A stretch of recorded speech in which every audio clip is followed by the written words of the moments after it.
வாழ்க வையகம், வாழ்க வையகம், வாழ்க வளமுடன். ஒழுக்கத்தால் உலகையே நட்பு கொள்ளும் அன்பு நெறியை தந்து சென்ற அருட்தந்தை வேதாத்திரி மகரிஷி அவர்களை வணங்கியும், ஆனந்த வாழ்க்கை என்ற அருமையான திரைப்படத்தை இன்று திரையிட்டு அதை வெளியிட்ட மாண்புமிகு செய்தித்துறை அமைச்சர் சாமிநாதன் அவர்களை வணங்கியும், நம்மையெல்லாம் நல்வழிப்படுத்திக் கொண்டிருக்கக்கூடிய உலக சமுதாய சேவா சங்கத்தின் தலைவரும் பத்மஸ்ரீ திரு எஸ்கேஎம் ஐயா அவர்களை வணங்கியும், இந்த ஆனந்த வாழ்க்கை படத்தின் கதாநாயகன் கொங்கு நாட்டுக்காரர், கொங்குல கோபியும் பொள்ளாச்சிங்க பழமையாக இருக்கிறது, தெற்க பொள்ளாச்சி வடக்க கோபிக்காரர். இதில் கதாநாயகன் இன்றைக்கி அமர்ந்திருக்காரு.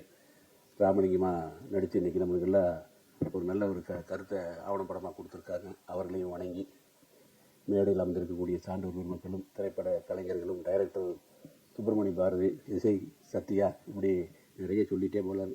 அவர் ஜீவா உண்மையிலுமே மனவளக்கலை பயிற்சி எடுத்து நடிகர்.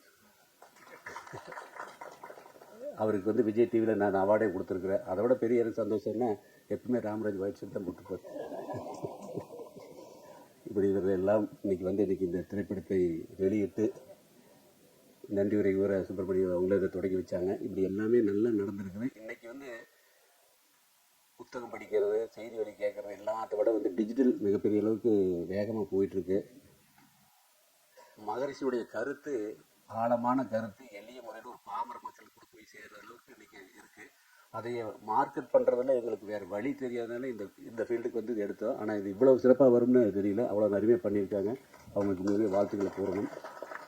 ஏன்னா வாழ்க வளமுடன் உள்ளே பயிற்சி எடுத்துகிட்டு அவங்க சர்டிஃபிகேட் கொடுக்குற போது அவங்க பேசுறது ஒவ்வொரு வார்த்தை என்னென்னா, எங்களுக்கு இப்படி ஒன்று இருக்குன்னு தெரியாது போச்சு அப்படிங்கிறாங்க. தத்துவம், கருத்து, சரக்கு நல்லா வேல்யூ இருக்குது. ஆனால் மார்க்கெட்டு கொஞ்சம் வீக்காக இருக்கிறது அடிக்கடி எல்லாமே சொல்லுவாங்க. இப்போ அந்த மார்க்கெட்டையும் கையில் எடுத்துட்டோம். இனி இது உலகம் முழுவதும் இது போய் சேரு. இது எல்லா மொழியிலையும் திரையிடறதுக்கெல்லாம் ஏற்பாடு பண்ணியிருக்கிறோம். இது மக்களுக்கு போய் சேர்ற போது இன்றைக்கி இருக்கக்கூடிய நிறைய பிரச்சனைகள், இப்போ எல்லாமே ஒரு பொம்மை வாங்கினா கூட அதை உடஞ்சி அந்த குழந்தை அழுகுது. கார் வாங்கின ஒரு கேர் அழுகிறோம். அதுக்கு இன்சூரன்ஸ் கூட அதுக்கு வருஷம் மாதம் போய் சர்வீஸ் பண்ணிகிட்டு இருக்கிறோம், எல்லாம் பண்ணிகிட்டு இருக்கிறோம். ஆனால் நம்ம உடம்பு பார்க்குறது இல்லை, நம்ம மனசை பார்க்குறது இல்லை. பொருள் கொடுக்குற முக்கியத்துவம் நம்ம மக்களுடைய உறவுக்கு, மக்களுடைய ஆரோக்கியத்துக்கு, மக்களுடைய மனநீதிக்கு நம்ம கொடுக்குறதில்ல. அதெல்லாம் மாற வேண்டும் என்ற நல்ல நோக்கத்துக்காக மகரிஷி நம்மளுக்கு இந்த பயிற்சி கொடுத்துருக்காங்க. நாம் எல்லாம் பசியாக இருக்கிற போது சாப்பிட்டோம்னா அந்த சுகத்துக்கு பேர் களிப்பு. இப்படி ஒரு நல்ல படம், நல்ல இசை, ஒரு மயில் ஆடுறது எல்லாம் பார்க்குற போது நம்ம மனசில் ஏற்படுறது மகிழ்ச்சி. எந்த எதிர்பார்ப்பும் இல்லாத நாமளும் முறையாக வாழ்க்கையை அனுபவித்து அடுத்தவங்களும் வாழ்க்கையை அனுபவிக்கக்கூடிய முறையான பயிற்சியை கொடுத்து அதில் கிடைக்கக்கூடிய சுகத்துக்கு பேர் தான் ஆனந்தம். அதில் எங்கள் தலைவருக்கு மயில் ஆனந்தம் பேர் வச்சுருக்கோம்.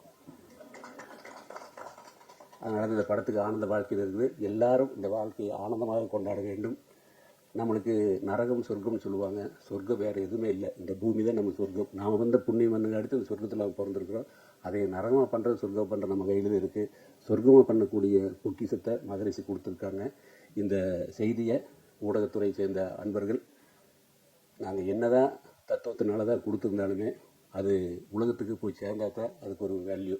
அந்த வேள்வி பதிவை நீங்கள் உலகம் கொண்டு சேர்க்க வேண்டிய பொறுப்பும் கடமையும் உங்களுக்கு இருக்குன்னு கூறி வந்திருக்கக்கூடிய உங்களை அனைவரையும் உலக சேவா சங்கத்தின் சார்பாகவும் ஆலியார் அறிவித்திருக்கிற அரங்காவலர் சார்பாகவும் வருக வரவேற்று நிறைவு செய்து கொள்கிறேன். வரவேற்கிறேன். வாழ்க வளமுடன்.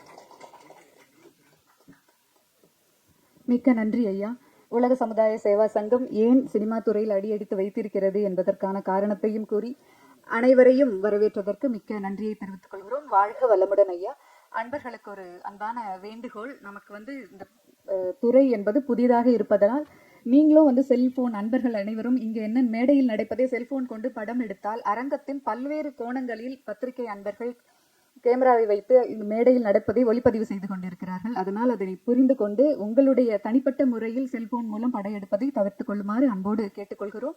அதேபோல் நிகழ்வின் இடையில் தயவு செய்து எழுந்து நின்று நீங்கள் ஏதாவது வெளியே செல்ல வேண்டும் என்று நினைத்தாலும் கூட பின்னால் பல்வேறு கோணங்களில் கேமராக்கள் இருப்பதால் அதையும் புரிந்து நடந்து கொள்ளுமாறு அன்போடு கேட்டுக்கொள்கிறோம். வாழ்க வளமுடன். தொடர்ந்து சேவையோடு சிந்தனையும் சிறந்த பண்பும் சீர்திருத்தமுடன் வாழும் துணிவும் கொண்டவர். சேவையோடு சிந்தனையும் சிறந்த பண்பும் சீர்திருத்தமுடன் வாழும் துணிவும் கொண்டவர். பொது நன்மைக்கென அஞ்சாது சன்மார்க்க நெறி தவறாது அன்பு கொண்டு நலம் விளைவிக்கும் தொண்டுள்ளம் கொண்டவர். அன்பு கொண்டு நலம் விளைவிக்கும் தொண்டுள்ளம் கொண்டவர். அன்பர் தேவையறிந்து தகுந்தது ஆற்றும் திறனுடையார். அன்பர் தகுதியறிந்து தேவையறிந்து தகுந்தது ஆற்றும் திறனுடையார். பேரறமாம் அருத்தொண்டினை நோக்கமாக கொண்டு முழு நேரமும் சமுதாய தொண்டாற்றி வருபவர். உலக சமுதாய சேவா சங்கத்தின் அனைத்து துறைகளும் தேர்ந்த கட்டமைப்புடன் இயங்குவதற்கு வேறாய் இருந்து ஆக்கமும் ஊக்கமும் வழங்கிக் கொண்டிருப்பவர். சமுதாய சேவைக்காக 2013 பத்மஸ்ரீ விருது பெற்றவர். உலக சமுதாய சேவா சங்க தலைவர் அனைவரின் அன்பிற்குரியவர் பத்மஸ்ரீ அருள்நிதி SKM மயிலானந்தன் ஐயா அவர்களை தலைமையுரை வழங்க அன்போடு அழைக்கிறோம். வாழ்க வையகம், வாழ்க வளமுடன்.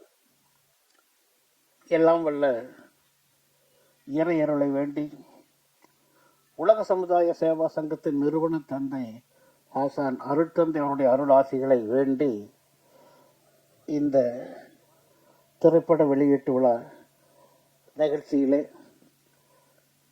ஒரே ஒரு ஃபோன் தான் பண்ண மாண்புமிகு அமைச்சர் அவர்களுக்கு. நேர்லையும் பார்க்கல, அவர் நான் வந்துடணுங்க, ஏன்னா அவர் ரொம்ப நம்ம இதில் இயக்கத்தில் ஈடுபாடு உண்டு, எனக்கும் நீண்ட நாள் நண்பர். அவரை இங்கே வந்திருந்து பொறுமையோடு 1 மணி நேரம் அந்த சினிமாவையும் பார்த்துவிட்டு இங்கே அமர்ந்திருக்கிறார்.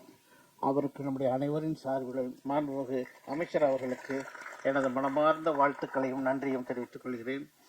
அதோடு எங்களது துணைத் தலைவர் நாகராஜன் ஐயா அவர்கள் வரவேற்புரை அளிக்கிறார்கள். இப்போ எனக்கு ஒரு சிந்தனை வருதுங்க, அடுத்த சினிமா எடுத்தால் நாகராஜனை வச்சு எடுக்கலாம். அவர் கொஞ்சம் கேமரா ஃபேஸ் இருக்குது, பேச்சு திறனும் இருக்குது. அதனால் இப்போ எனக்கு ரொம்ப மகிழ்ச்சியாக இருக்குது. இங்கே நம்ம சுப்பிரமணிய பாரதி இந்த கதை வசனம் இயக்குனர் அவங்களாம் நம்ம பயிற்சி எடுத்தவங்க, அதனால் உள்ளுணர்வோடு இதையெல்லாம் அவங்க பண்ணியிருக்காங்க. அதோடு மியூசிக் ஒரு சத்யா அவர்களும் உலக நல வாழ்த்திலிருந்து எல்லா பாட்டும் அவர் தான் பண்ணியிருக்காங்க. மிகச்சிறந்த நடிகர் அன்புமிகு பாக்கியராஜ் அவர்களும் அவர்களின் டீமும் இதில் மெனக்கிட்டு நல்லா பண்ணியிருக்காங்க. மேடைகளை வேற்றிருக்கின்ற எங்களுடைய தலைவர்கள், முக்கிய பிரதிநிதிகள் அனைவருக்கும் என்னுடைய அன்பான வணக்கத்தை தெரிவித்துக் கொள்கின்றேன்.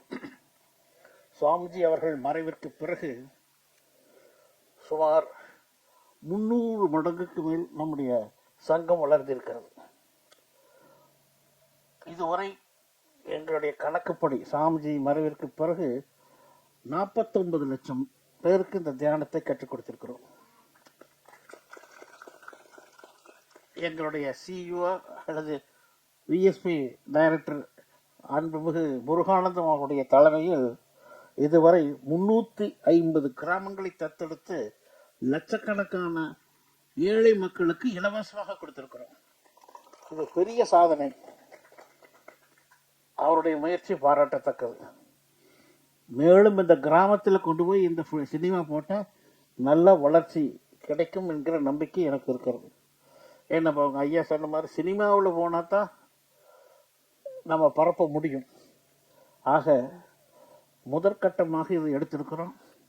இந்த தமிழகம் எங்கும் கிராமங்களில் பட்டி தொட்டிகள் அனைத்திலும் இந்த சினிமா வெளியிடப்படும். அதற்கான திட்டம் தீட்டிக் கொண்டிருக்கிறோம். மனிதனுக்குள்ள பிரச்சனையே மனத்தை உடையவன் மனிதன், மனம் எப்படியோ அப்படித்தான் அந்த மனிதனும் இருப்பான் என்று அருட்தந்தையவர் அடிக்கடி கூறுவார்கள். எண்ணம்படியே வாழ்வு என்று சொல்வார்கள். இப்போ நமக்கு காலையில இருந்து சாயந்தரம் வரைக்கும் ஒரே நபர் மீது அன்பு செலுத்துகிறோம், வெறுக்கிறோம், திட்டுகிறோம். காரணம் என்ன வேணாலும் இருக்கலாம். இதற்கு ஒரே பதில் பக்குவம் அடையாத மனம், பண்படையாத மனம், கோபங்கள், தாபங்கள், கர்வம் போன்ற கெட்ட குணங்களை உடைய மனம்தான் தனி மனிதனுக்கும் சமுதாயத்திற்கும் இன்று மிகப்பெரிய சவாலாக இருக்கிறது. இப்போ போட்டு காமிச்சாங்க, இப்போ ஈராக்லேயே எங்கெங்க எல்லாம் யுத்தம், பணம் இருக்குது, யுத்த தளவாடங்கள் இருக்குது, எல்லாமே சண்டைக்கு போகிறாங்க. ஏன்னா அடுத்த நாட்டையும் நம்ம அபகரிச்சுக்கணும். இந்த அளவு போய்கிட்டு இருந்தால் எதிர்காலத்தினுடைய குழந்தைகளுடைய வாழ்வு ரொம்ப மோசமாயிடும். எல்லாமே கமர்ஷியலாக போயிட்டா ஒன்றும் பண்ண முடியாது. ஆக நம்ம பயிற்சியில் பிரேக் ஈவனே வராததான் நாங்கள் நடத்திக்கிட்டு இருக்கிறோம். ஆக்சுவலாக எல்லா மண்டலங்களுக்கும் ஜீப் கொடுத்தாச்சு. இப்போ கொஞ்சம் கொஞ்சமாக இப்போ பொருளாதாரத்தில் நம்ம இம்ப்ரூவ் ஆகிருக்கோம். 6 இயரில் இம்ப்ரூவ் ஆகிட்டோம். உலக சமுதாய சேவா சங்கத்தில் ஒரு 2 கோடி ரூபா ஓடி வாங்கி 1 கோடி கட்டுறது திருப்பி வாங்குறதுன்னு. ஆனால் இத்தனை சிரமத்திலையும் 17 மண்டலத்துக்கு 17 ஜீப், 17 ஆஃபீஸ் ரெப்ரசன்டேட்டிவ்ஸ், ஒவ்வொரு மண்டலத்துக்கு 40, 50, 30 அறக்கட்டளைகள் பண்ணியிருக்கோம். இன்னும் அவங்கள ஊக்குவிக்கிறதுக்கு ஒவ்வொரு மன்றத்திலையும் போய் இந்த ஒரு விளம்பரம் கொடுத்து இந்த சினிமாவை போட சொல்கிறோம். இது எனக்கு என்னமோ மிகப்பெரிய மாற்றத்தை ஏற்படுத்தும் என்று கருதுகிறேன். மக்களுடைய மனம் பண்பட்டால் குடும்பத்தில் அமைதி அன்பு ஏற்படும். ரொம்ப சிரமங்க. மனவளக்கலை என்பது மனதிலே உயர்ந்த பண்புகளை கொண்டு வருவது என்பது வாழ்நாள் பயிற்சி. இது 2 நாள்லாம் முடியாது. மறுபடியும் தலை தூக்கி கர்வமோ பொறாமையோ. இப்போ நம்ம அதிகமாக பேசுறது மற்றவங்களை பற்றி மோசமாக பேசுறத ரசிக்கிறோம். நாமளும் கூட சேர்ந்துக்கிறோம். அதை கேட்கறதுல பிரியம். இதெல்லாம் பார்த்தீங்கன்னா இவனுடைய வாழ்க்கை கூறுகிட்டு போகுது. இவன் வீட்டில் அமைதியாக இருக்கிறதுக்கு என்ன பண்ணணும், பொறுமையாக இருக்கணும், இதெல்லாம் விட்டுவிட்டு அவியவிகளுக்கு சண்டை, இவியவிகளுக்கு சண்டை, இதே பேச்சு. நானும் கேட்டு பிடிச்சி போயிட்டேன். நான் அப்படியெல்லாம் பேசுனா பேசாத உட்காந்துருப்பேன். அவங்க நினைச்சிட்டு இருக்காங்க நான் ரசிக்கிறேன். மனசுல வேதனை. அவன் வீட்டில் பிரச்சனை நடந்தால் இவன் பிரச்சனையை விட மோசமாக ஃபீல் பண்ணி பேசுகிறாங்க. இது டோட்டலாக மாறணும். நல்லதை பேசுனா பரவாயில்ல. ஒருத்தர் கெட்டதாக பேசுறது எவ்வளவு பாவம்னு தெரியும். அவன் கெட்டனாவே இருக்கட்டும். இந்த மாதிரி நல்ல நற்பண்புகளை அடைவதற்கு குழந்தைகளிலிருந்து பயிற்சி கொடுக்க வேண்டும். நாங்கள் தமிழக அரசிடம் கேட்டு இதுவரை சுமார் 10 லட்சம் பேருக்கு குழந்தைகளுக்கு இலவசமாக கொடுத்துருக்கோம். இப்போ இந்த ஆண்டு கொடுக்க போகிறோம். ஏன்னா குழந்தைகளிலிருந்து இது யோகா ஃபார் ஹியூமன் எக்ஸலன்ஸ்னு அதுக்கு பேர். குழந்தைகளிலிருந்து ஒரு சிஸ்டமாக ஒரு எஜுகேஷனை கொடுத்தா பியூட்டிஃபுல்லாக குழந்தைகள் நல்லா இருக்காங்க. கேள்வி கேட்கறது, அவங்க நடந்துக்கிற விதமெல்லாம் அறிவிச்சிருந்த குழந்தைகளோடு பண்புள்ள குழந்தைகளை நாம் உருவாக்க வேண்டும். அதற்கெல்லாம் இந்த மாதிரி எல்லோரும் ஒத்துழைக்க வேண்டும். இப்போ எனக்கு இவங்க வைஸ் பிரசிடென்ட் போத்தீஸ் நாகராஜன், சுந்தரராஜன், சென்னை சில் சாருங்க, இவங்கெல்லாம் இருக்கிறதுனால ஒரு தைரியமாக நாம் பண்ணுறோம் ஒரு ப்ராஜெக்ட். ஆக எனக்கு மிக மிக மகிழ்ச்சியாக இருக்கிறது. நீண்ட நாள் கனவு சினிமா துறையில் போகணும்னா நான் கூட எல்லாம் நடிக்க போகணும்னு நினச்சிக்கிட்டு இருந்தேன். நான் கொஞ்ச நாள் யோசனை பண்ணுறது, நாகராஜுக்கு தான் கேமரா ஃபேஸ் இருக்குது, கம்முன்னு அவரை போட்டுடலன்னு. கடைசியில் பார்த்தா அது எடுபடாது. இவர் நல்லா நடிக்கிறாருல்ல. கிராம சேவை திட்டத்துக்கு படுகா கம்யூனிட்டியில் பண்ணுவாங்க. அவங்களுக்கு அவங்களுடைய கல்ச்சர் சுற்றி நின்று ஆடுறதுங்க. நாங்கள் நின்றுட்டோம். ஆடுறாங்க, என்னையும் ஆட சொல்கிறாங்க. எனக்கு கையும் தூக்க முடியல. இவரு அவியில விட ஜோரம் ஆடுறது. அதனால் அது எல்லாத்துக்கும் வராது. ஆக எனக்கு ரொம்ப மகிழ்ச்சி நீங்கள் எல்லாம் கலந்துக்கிட்டால். அமைச்சர் ஏன்னா இந்த செய்தித்துறையில் இருக்கிறதுனால மாண்புமிகு அமைச்சர் கலந்துக்கிட்டால் இன்னும் கொஞ்சம் ப்ரெஸ்ஸில் எங்களுக்கு கவரேஜ் வரும். அவரும் இதில் ரொம்ப ஈடுபாடு கொண்டவர். ஆடியாருக்கு வந்திருக்கார், நம்ம பயிற்சி எடுத்திருக்கார், ஈடுபாடு கொண்டவர். ஆக எல்லோருக்கும் அது இந்த தயாரித்த சுப்பிரமணிய பாரதி பணமே கேட்காத இதை ஆரம்பித்தார். அவருக்கு ஒன்று நாங்கள் பணம் கொடுக்கல முதல்ல, இன்னும் கூட செட்டில் பண்ணல.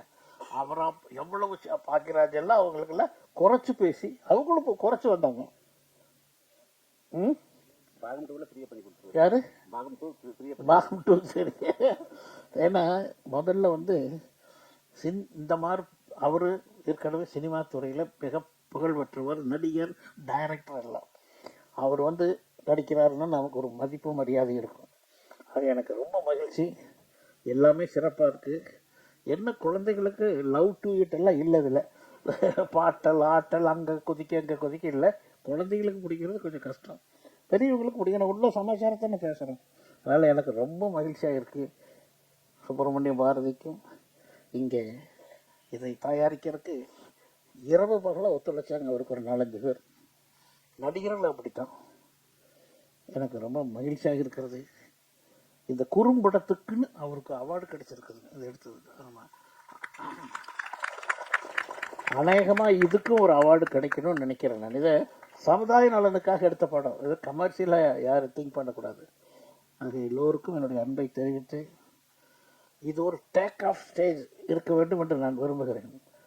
இது வரைக்கும் 50 லட்சம் பேருக்கு கொடுத்தோம்னா கூடிய வரையில் ஒரு 5-6 வருஷத்துல 1 கோடிக்கு கொடுத்துடணும். கிராமத்துக்கு போயிட்டு இருக்கிறோம். கிராமத்து ஜனங்கள் நல்லா வரவேற்கிறாங்க. தியானம் பண்ணுறதோ உடற்பயிற்சி செய்கிறதோ அவருடைய பலனையோ பார்த்தீங்கன்னா ரொம்ப பிரமாதமாக இருக்குது. அயராது எங்களுடைய சிஇஓ முருகானந்தம் அவர்கள் அதுக்கு டைரக்டர், அது பணம் கூட எங்கிட்ட கேட்குறதில்ல, அவரே இதில் போய் கலெக்ட் பண்ணிக்கிறாரு சிஎஸ்ஆர் ஃபண்டில். இது ரொம்ப மிக மிக முக்கியம். எல்லோருக்கும் என்னுடைய அன்பான நன்றியை, மகிழ்ச்சியை, வணக்கங்களை ஒருவன் நினைவன் என்று தெரிவித்துக் கொள்கிறேன். வாழ்க வளமுடன். வாழ்க வளமுடன் ஐயா. தூய்மை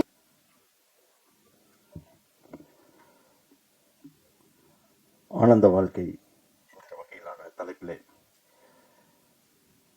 ஒரு திரைப்படமாக வணிக ரீதியில் இல்லாமல் சமூகத்திற்காக ஒரு அற்புதமான ஒரு படத்தை இன்றைக்கு உருவாக்கி இந்த திரையிடல் விழாவாக நடைபெற்றுக் கொண்டிருக்கிறேன்.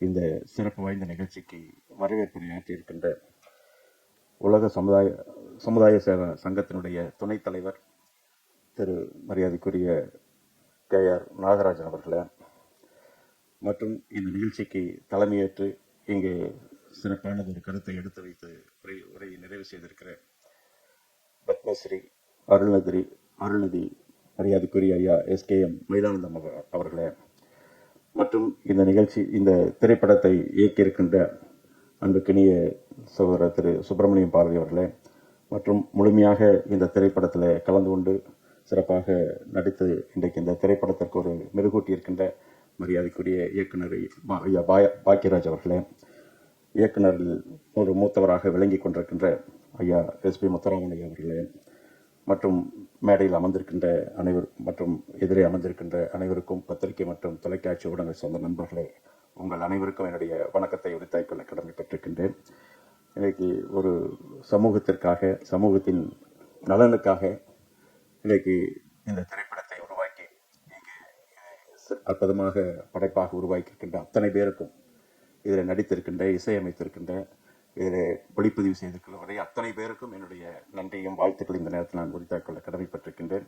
இது ஒரு நல்ல முயற்சி. ஏன்னு சொன்னால், இது எதிர்காலத்தில் உலகம் அமைதியாக இருக்க வேண்டும், அதே நேரத்தில் மனிதனும் நலமோடு வாழ வேண்டும் என்கிற வகையில் இது முழுக்க அந்த நோக்கத்திலே உருவாக்கப்பட்ட ஒன்று. இதில் ஏறத்தாழ 11 பேர் நடித்தது என்கிற வகையில் ஒரு முக்கிய பங்குகளை ஆற்றியிருக்கக்கூடிய சொல்ல சிறுவனிலிருந்து பெரியவர் வரை அதே போல இயக்குனர் திரு பாக்கியராஜ் அவர்களும் இங்கே அதில் நடித்து முழுமையாக நமக்கு நல்ல கருத்தை தந்திருக்கின்றார்கள். அதே நேரத்தில் அறிவு திருக்கோயிலை மையமாக வைத்து இங்கே ஐயா SKM மயிலானந்தம் அவர்கள் அந்த அறிவு திருக்கோயிலுக்கு நான் வந்ததை பற்றி குறிப்பிட்டார்கள். கடந்த முறை நான் 2006 10ஆம் ஆண்டு வரை அமைச்சராக இருந்த பொழுது அன்றைக்கு நம்முடைய இன்றைய நீர்வளத்துறை அமைச்சர் மரியாதைக்குரிய மாண்பு அண்ணன் அவருடைய மரியாதைக்குரிய கழகத்துடைய பொதுச் செயலாளர் அண்ணன் துரைமுருகன் அவர்கள் அந்த பகுதிக்கு வந்திருந்தார். அவருடைய துறையின் சார்பில் அணைகளை எல்லாம் ஆய்வு செய்வதற்கு வந்திருந்த நேரத்தில் நம்முடைய பகுதி என்கிற வகையில் நானும் அந்த நிகழ்ச்சியில் கலந்து கொண்டு அவரோடு அந்த ஆய்வில் கலந்து கொள்ளலாம் என்று ஆர்வத்தில் போன நேரத்தில் இரவு தங்கியிருந்தோம் அங்கே அறிவுத்திருக்கோயில். அதான் முதல்ல நான் அறிவுத்திருக்கோயிலுக்கு சென்ற ஒரு முதல் நிகழ்வு, வாழ்க்கையில் மறக்க முடியாத நிகழ்வு. அப்பொழுது நம்முடைய ஐயா மரியாதைக்குரிய வேதந்தரி மகரிஷி ஐயா அவர்கள் முக்தி அடைந்த சூழ்நிலை. காலையில் நாங்கள்லாம் தங்கியிருக்கிற நேரத்தில் நம்முடைய ஐயா SKM அவர்கள் வந்தார். வந்து ஒவ்வொரு அறைக்கும் ஆளுகளை அனுப்பி ஐயா வேதந்தரி மகரிஷி ஐயாவுடைய நினைவிடத்தில் போய் அஞ்சலி செலுத்த வேண்டும் என்று அழைப்பார். நாங்களும் சுமார் காலை 7 மணி அளவில் சென்று அஞ்சலி செலுத்திவிட்டு ஒரு சிறு பயிற்சி என்கிற வகையில் அன்றைக்கு அந்த யோகா பயிற்சியில் ஒன்றை சொன்னார். நாங்களும் அதே இடத்துல அந்த பயிற்சியை செய்தோம். எழுந்து வந்த நேரத்தில் என் இடத்துல அருகில் வந்து உங்களுக்கு சர்க்கரை நோய் இருக்கிறதாக தெரிகிறது, உடனடியாக பரிசோதிக்க வேண்டும் என்று சொன்னார். எனவே இந்த 11 பேரத்தில் என்னுடைய 12 பேராக நானும் அதில் இந்த திரைப்படத்தில் ஒட்டி வருகிறேன். உண்மையான சம்பவம், இது சித்தரிக்கப்பட்ட சித்திரம், அதே நேரத்தில் வாழ்க்கைக்கு தேவையான ஒன்றாக இருந்தாலும் உண்மையான ஒரு சம்பவமாக நடைபெற்றது.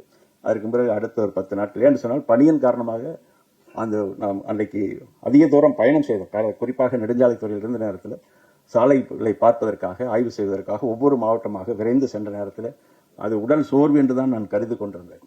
அதற்கு பிறகுதான் தெரிந்தது அந்த நீரிழிவு நோயாக பாதிக்கப்படக்கூடிய சூழ்நிலையில் தான் அதே சென்னையில் அடுத்து ஒரு 2-3 நாட்களில் வந்து பரிசோதித்தது உச்சபட்சமாக இருந்தது. எனவே உடனடியாக அதற்குரிய சிகிச்சை எடுக்க வேண்டிய ஒரு சூழ்நிலை ஏற்பட்டது. நான் இதுவரை ஒளிபெருக்கிலே அதை சொல்ல சூழ்நிலை வரலை. ஐயா அவர்களை பற்றி சொல்லுகிற பொழுது அதுக்காக சொல்ல இருப்பதற்காக அறிவித்திருப்பதில் எனக்கு வாழ்க்கையில மாற்றத்தை ஏற்படுத்தியது என்பதை இந்த நேரத்தில் சொல்லிக் கொள்வதில் மகிழ்ச்சி அடைகிறேன். சொன்னால் அதை கவனிக்கவில்லை என்று சொன்னால் அது வேறு விதமாக கூட மாறி இருக்கலாம் சூழ்நிலை, என்னுடைய உடல் சூழ்நிலை. எனவே அது ஒரு அங்கமாக உண்மையாக என்னுடைய வாழ்க்கையிலே உங்களோடு பயணிக்கக்கூடிய ஒரு சூழ்நிலை கூட ஏற்படுத்தியது என்று நான் சொல்ல முடியும். எனவே அதே நேரத்தில் இன்றைக்கு ஒரு அற்புதமான நிகழ்ச்சியாக இங்கே கூட நம்முடைய ஐயா ராமராஜ் காட்டனுடைய உரிமையாளர் திரு நாகராஜ் ஐயா அவர்கள் இங்கே சொன்னார்கள், இன்றைக்கு பார்ட் 2 மீண்டும் தயாரிப்பதற்கு வேண்டும் என்று சொன்னார்கள். அதே போல் ஐயா எஸ்கேஎம் அவர்கள் சொன்னார்கள், ஃபேஸ் வேல்யூம் இருக்கிறது, அதே போல் அடிக்கடி விளம்பரத்தில் வந்திருக்கிறார் சொன்னார்கள். வைட்டமினும் இருக்கிறது, தனியாகவே தயாரிப்பதற்கான வாய்ப்பு இருக்கிறது. இதுபோன்ற சமூகத்திற்காக பங்களிப்பில் அதை செலுத்துவது ஒன்றும் தவறில்லை. அது செலுத்தக்கூடிய ஒரு சூழ்நிலையில் பொது பணியில் ஈடுபடக்கூடியவர் தான். அந்த வகையிலும் இன்றைக்கு சிறப்பான ஒரு நிகழ்ச்சியில் கலந்து கொள்வது ஒரு மகிழ்ச்சியாக இருக்கிறது. நம்முடைய என்று சொன்னால் நம்முடைய திரைப்படம் மூலமாக செய்திகளை கொண்டு செல்ல வேண்டும் என்பதில் அவருடைய பேரறிஞர் அண்ணா அவர்களும் நாடகம் போன்றவையிலே தான் அந்த காலகட்டத்தில் செய்திகளை கொண்டு சென்றார் கிராமத்திலே மக்களுக்கு எளிய முறையில். அதே வழியிலே தான் முத்தமிழ் கலைஞர் அவர்களும் அன்றைக்கு திரைப்படங்களுக்கெல்லாம் வசனங்களை எழுதி தந்தவர். அதே போல அவரும் நடித்திருக்கக்கூடிய ஒரு சூழ்நிலை. இப்படிப்பட்ட சூழ்நிலையில் தான் செய்தி வேகமாக மக்களுக்கு போய் சேர்ந்தது. அதே போல் அதற்கு பிறகு மரியாதைக்குரிய மக்கள் தலைவர் திரு எம்ஜிஆர் அவர்கள் போன்றவர்களும் திரைப்படங்கள் மூலமாகத்தான் மக்களிடத்தில் சென்றார்கள். அவருடைய கருத்துக்கள் எளிதாக மக்களிடத்தில் போனோம். எனவே அந்த வகையில் இன்றைக்கு நம்முடைய மாண்புமிகு முதலமைச்சர் அவர்களும் இன்றைக்கு திரைப்படத்துறையை பொறுத்தளவு இன்றைக்கு பல்வேறு விதத்தில் ஊக்கப்படுத்தி வருகிறார்கள்.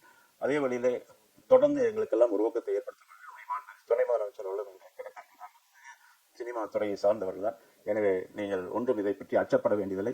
முடிந்த அளவு அரசு இதில் பங்கு பெற்று எந்த அளவுக்கு இந்த செய்தியை நாம் மக்களிடத்தில் கொண்டு போய் சேர்க்க முடியுமோ அந்த எதிர்கால சமுதாயத்திற்காக இதை நல்வழிப்படுத்துவதற்காக அந்த வகையில் நிச்சயமாக அதுக்கு நாங்கள் உறுதுணையாக இருப்போம். உடனடியாக மாண்புமிகு முதலமைச்சருடைய அவர்களின் கவனத்திற்கும் மாண்புமிகு துணை முதலமைச்சருடைய கவனத்திற்கும் எடுத்து சென்று அரசு மூலமாக உயர் அதிகாரிகளோடும் கலந்து பேசி அவருடைய மாண்புமிகு முதலமைச்சருடைய வழிகாட்டுதலோடு நிச்சயமாக உதவி செய்வதற்கு நாங்களும் உறுதுணையாக இருப்போம் என்பதை இந்த நேரத்தில் தெரிவித்து இந்த சிறப்பான நிகழ்வுகளை கலந்து உங்களை எல்லாம் சந்தித்ததில் மகிழ்ச்சி அடைந்து அதே நேரத்தில் இந்த சிறப்பான இந்த படம் பட்டி தொட்டியில் தமிழகம் முழுவதும் என்று சொன்னார் ஐயா அவர். தமிழகம் முழுவதும் உள்ள தமிழர்கள் வாழ்கிற இடமெல்லாம் இது செல்ல வேண்டும். அது மட்டுமல்ல, மற்ற மாநிலத்தினுடைய மொழிகள் தாய்மொழிகளில் இதை அங்கே மொழிபெயர்க்கக்கூடிய ஒரு சூழ்நிலை கூட நிச்சயமாக ஏற்படும் என்று நான் நம்புகிறேன். அதையும் கடல் கடந்து வெளிநாடுகளுக்கும் இது செல்லக்கூடிய சூழ்நிலை ஏற்பட வேண்டும் என்று சொல்லி அனைவருக்கும் என்னுடைய நெஞ்சம் நிறைந்த வணக்கத்தை மீண்டும் ஒரு முறை உரித்தாக்கி வாய்ப்புக்கு நன்றி கூறி விடைபெறுகிறேன். நன்றி, வணக்கம்.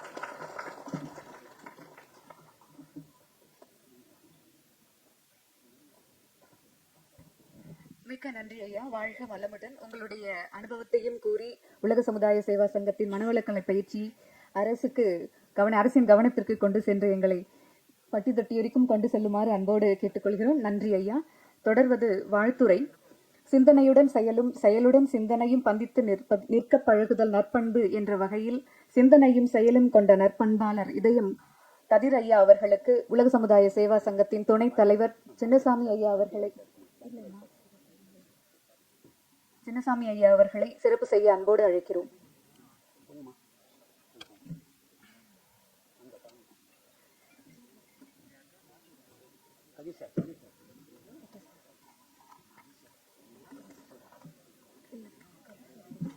வாழ்க வளமுடன்.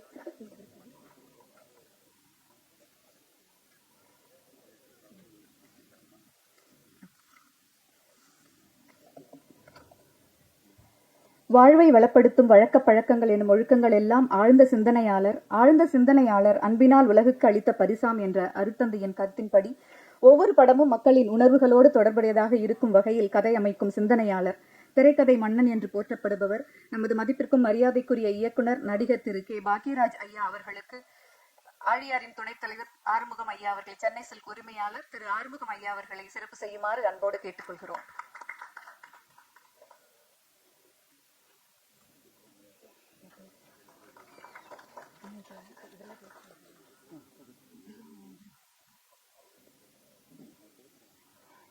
வாழ்க வளமுடன். ஐயா திரு மரியாதைக்குரிய இயக்குனர் நடிகர் திரு கே பாக்கியராஜ் ஐயா அவர்களை வாழ்த்துரை வழங்க அன்போடு அழைக்கிறோம். ஐயா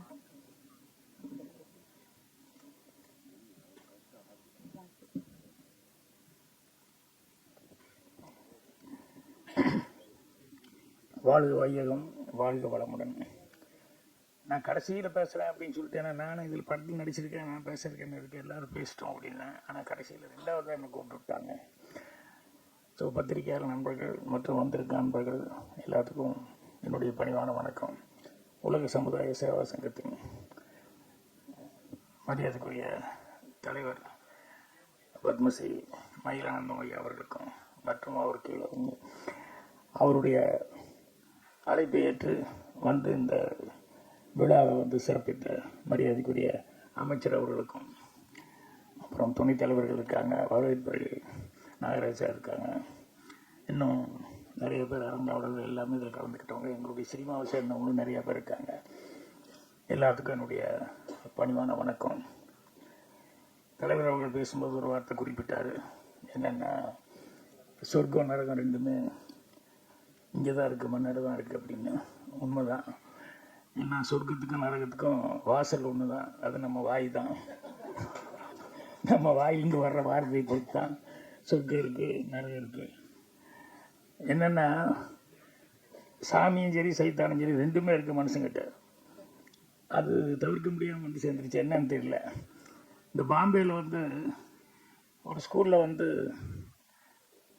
அந்த காம்பவுண்ட் ரோட்டு மேலே இருந்தனால வர்றவங்க வரவங்கெல்லாம் போகிறான், சிறுநீர் கழிச்சு அது ரொம்ப ஒரு மாதிரியாக அந்த பள்ளி தலைமை ஆசிரியர்களெல்லாம் பார்த்து, என்னடா இது எப்பப்பா இப்படி பண்ணிட்டு இருக்காங்களே, இது எப்படா நிறுத்துறதுங்கும் போது திடீர்னு அவருக்கு ஒரு நல்ல ஒரு நாள் ஒரு தாட் வந்து, என்னென்னு எங்கே பார்த்தாலும் அந்த ஊரில் விநாயகர் சதுர்த்தினா பிரம்மாண்டமாக கொண்டாடுறாங்க, வேறு முஸ்லீம் பண்டிகைனால பிரம்மாண்டமாக கொண்டாடுறாங்க, இஸ்லாமிய இது ஜீசஸ்க்கு அதுக்கும் வந்து எல்லாம் கொண்டாடுறாங்க. ஸோ எல்லோரும் இவ்வளோ பக்தி பிரவசமாக இருக்கிறதுனால அந்த காம்பவுண்டில் பூரா விநாயகர் இதை விட்டு, அப்புறம் வந்து இஸ்லாமிய இது வந்து அந்த இதை வந்து வரைஞ்சிடு, அப்புறம் கிறிஸ்துவர் இது தேவாலயம் வரைஞ்சிடு அப்படின்னா, ஏன்னா எப்படி இருந்தாலும் இதை சேர்ந்தவங்க தான் இருக்கிறாங்க, அதனால் கண்டிப்பாக இதை பார்த்துன்னு எல்லாத்துக்குமே ஒரு பயம் வந்துடும், டக்குன்னு போய் இது பண்ண மாட்டான் அப்படின்னா, ஒரே நாள் தான் அடுத்த நாள் மறுபடியும் பூரா ஈரம் பண்ணி வச்சுட்டாங்க. என்னென்னா, அவன் சாமி விட்டு அடுத்த சாமி மேலே அடித்த தப்பு இல்லைன்ட்டு நேராக போய் அதில் போட்டுட்டான். ஸோ மனுஷனை சரி பண்ணுறதுங்கிறது கஷ்டம். புத்தர் தான் வந்து காரி துப்புனவனை வந்து பரவாயில்லன்னு சிரிச்சுக்கிட்டே ஏற்றுக்கிட்டாரு. அதே மாதிரி நபிகள் நாயகம் வந்து துரோகம் பண்ணவனை வந்து அன்போடு அரவணைச்சிக்கிட்டாரு. அதே மாதிரி ஜீசஸ் கண்ணத்தில் அரைஞ்சவனை வந்து மறுகண்ணத்துக்கு காமிச்சார் அப்படிங்கிற மாதிரி. ஆனால் இந்த 3 பேருக்கு தான் கும்பிட்றது தான் மெஜாரிட்டி இருக்காங்க. ஆனால் நாட்டில் கலவரமும் அவங்க அன்பை போதிச்சாங்கன்னு சொன்னோம்னா இங்கே அடிக்கடி வந்து குறையிறதே இல்லை, அது இருந்துகிட்டே இருக்குது. ஸோ அதனால தான் சொன்னேன், சாமி சைத்தான் 2 இருக்குது, சாமி கும்பிட்றவங்களும் இருக்கான், சைத்தான் உள்ளே இருக்குது அப்படின்ட்டு. இது என்னென்னா, இந்த மரியாதைக்குரிய அருட்தந்தை மகரிஷி ஐயா அவர்கள் இந்த ஆலியார் திருக்கோயிலில் போய் அந்த மனுவளக்கலை இந்த பயிற்சி அப்படிங்கிறது வந்து என்ன அப்படின்னா, அதாவது 2 வாழ்க்கை தான் மனிதனுக்கு. ஒன்று வந்து தனக்காக வாழ்றது ஒரு வாழ்க்கை, அடுத்தவங்களுக்காக வாழ்றது ஒரு வாழ்க்கை. தன்னுடைய வாழ்க்கை பிறருக்காக அர்ப்பணித்து அடுத்தவங்களுக்காக வாழ்றது, இந்த 2வது கொஞ்சம் கஷ்டம். ஏன்னா தன்னிறைவு அடைஞ்சால் தான் எல்லோரும் போய் எதாவது செய்ய முடியும். ஆனால் தனக்காக வாழ்றதா சிறப்பாக வாழ்ந்துக்கணுமே அப்படிங்கிறத இந்த மனவளக்கலை, நம்ம உடம்பு நம்ம மனம் அதை கரெக்ட் பண்ணிக்கணும் அப்படின்னு சொல்லிட்டு அதுக்கு ரொம்ப எளிய முறையில் தான் இதை பண்ணியிருக்காங்க. ஸோ இந்த மனவளக்கலை இருந்தது அப்படின்னு சொல்லி சொன்னோம்னா கண்டிப்பாக வந்து நம்ம உடம்பு சுத்தமாக இருக்கும், ஆரோக்கியமாக இருக்கும். ஸோ அது சீராச்சினாலே, நம்ம சீராயிட்டாலே நம்மளை சுற்றி இருக்கவங்கள நம்ம சீர்படுத்திக்க முடியும் அப்படிங்கிற மாதிரி. இது எனக்கு நான் வந்து நடிக்கணும்னு சொல்லி டைரக்டர் சுப்பிரமணிய பாரதி வந்து கேட்கும்போது, இதை முதல்ல என்னென்ன தெரிஞ்சுக்கிட்டு அப்புறம் செய்கிறேங்க, ஒன்றும் தெரியாமல் அங்கே வந்து நடி அப்படின்னு சொன்னோம்னா எனக்கு ஒரு மாதிரியாக இருக்கும்னு. அப்புறம் தாம்பரத்துலேருந்து இந்த இதை சேர்ந்தவங்க வந்து எனக்கும் பூர்ணிமாவுக்கும் வந்து ஒரு வாரம் பயிற்சி கொடுத்தாங்க. அது பத்தாது, இருந்தாலும் என்னன்னு தெரிஞ்சுக்கிறதுக்கு வந்து ரொம்ப உபயோகமாக இருந்தது. ஸோ மினிஸ்டர் சாமிநாதன் சார் சொன்ன மாதிரி அவருக்கு என்ன இருக்குன்னு அவங்க வந்ததுக்கப்புறம் தான் தெரிஞ்சுதுங்கிற மாதிரி, எங்களுக்கு இல்லாதே ஒன்றும் இல்லைங்கிறது அதுக்கப்புறம் தான் நாங்கள் தெரிஞ்சுக்கிட்டோம். அந்தளவுக்கு அதில் ஒன்று செய்யும்போது அப்படி திரும்பிட்டு இப்படி திரும்புங்கன்னா அப்படி திரும்பினோட நிற்கிற மாதிரி ஆகிப்போச்சு. ஏன்னா உடம்புல வந்து சின்னது தான் செய்ய அப்படின்னு சொன்னால் கூட நம்ம உடம்பு அதுக்கு கட்டுப்படல. அந்த மாதிரியெல்லாம் உபாதையெல்லாம் இல்லாமல் இருக்கிறதுக்காக இதெல்லாம் வந்து சொல்லி கொடுத்துட்டு அதுக்கப்புறம் தான் நடிக்க போனோம். அப்புறம் நான் போனேன், சரி ஜீவாலாம் நம்ம கூட நடிக்க தான் வந்திருக்காரு அப்படின்னு சொல்லிட்டு போனேன். அப்புறம் பார்த்தா அவர் ஜீவா ஏற்கனவே ரொம்ப காலத்துக்கு முன்னாலேயே மெம்பரு. அவர் சினிமாவில் வந்து இந்த அளவுக்கு சினிமாவில் நடிக்கிற ஆள் வந்து இதெல்லாம் வந்து மனவளக்கலை வந்து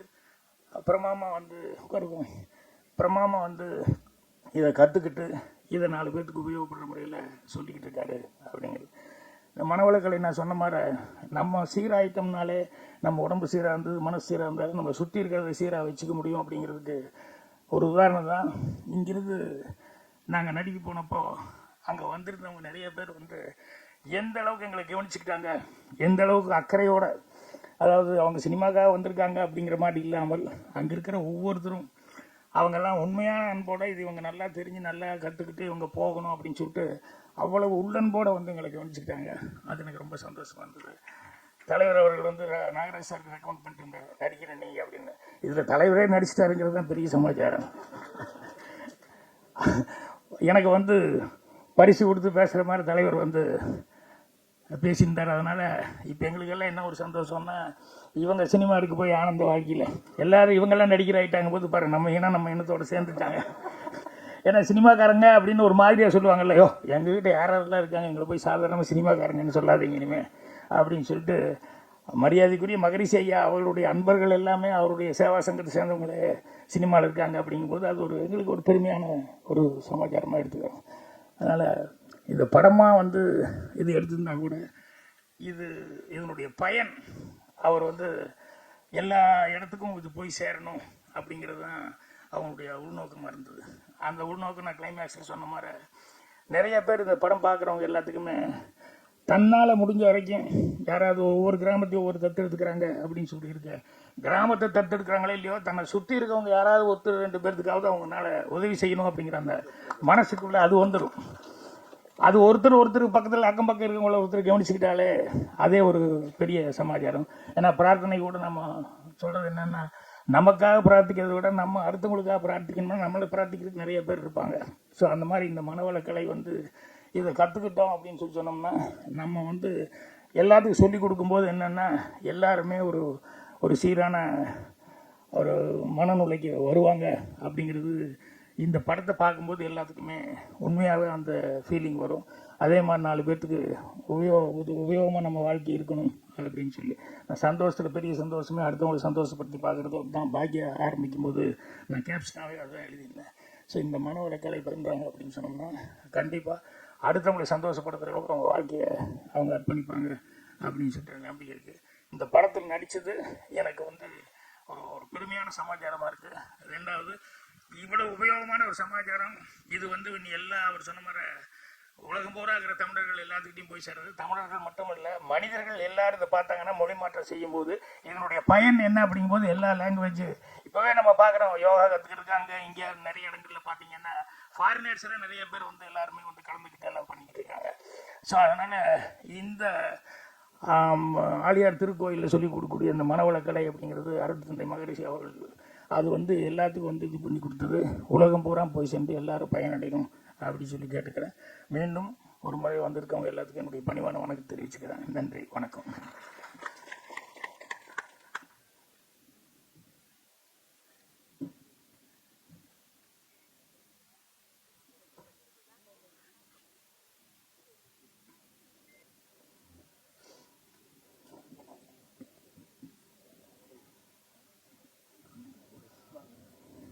வணக்கம். இந்த விழாவுக்கு வந்திருக்கும் அத்தனை பேருக்கும் முதற்கண் வணக்கத்தை தெரிவித்துக் கொள்கிறேன்.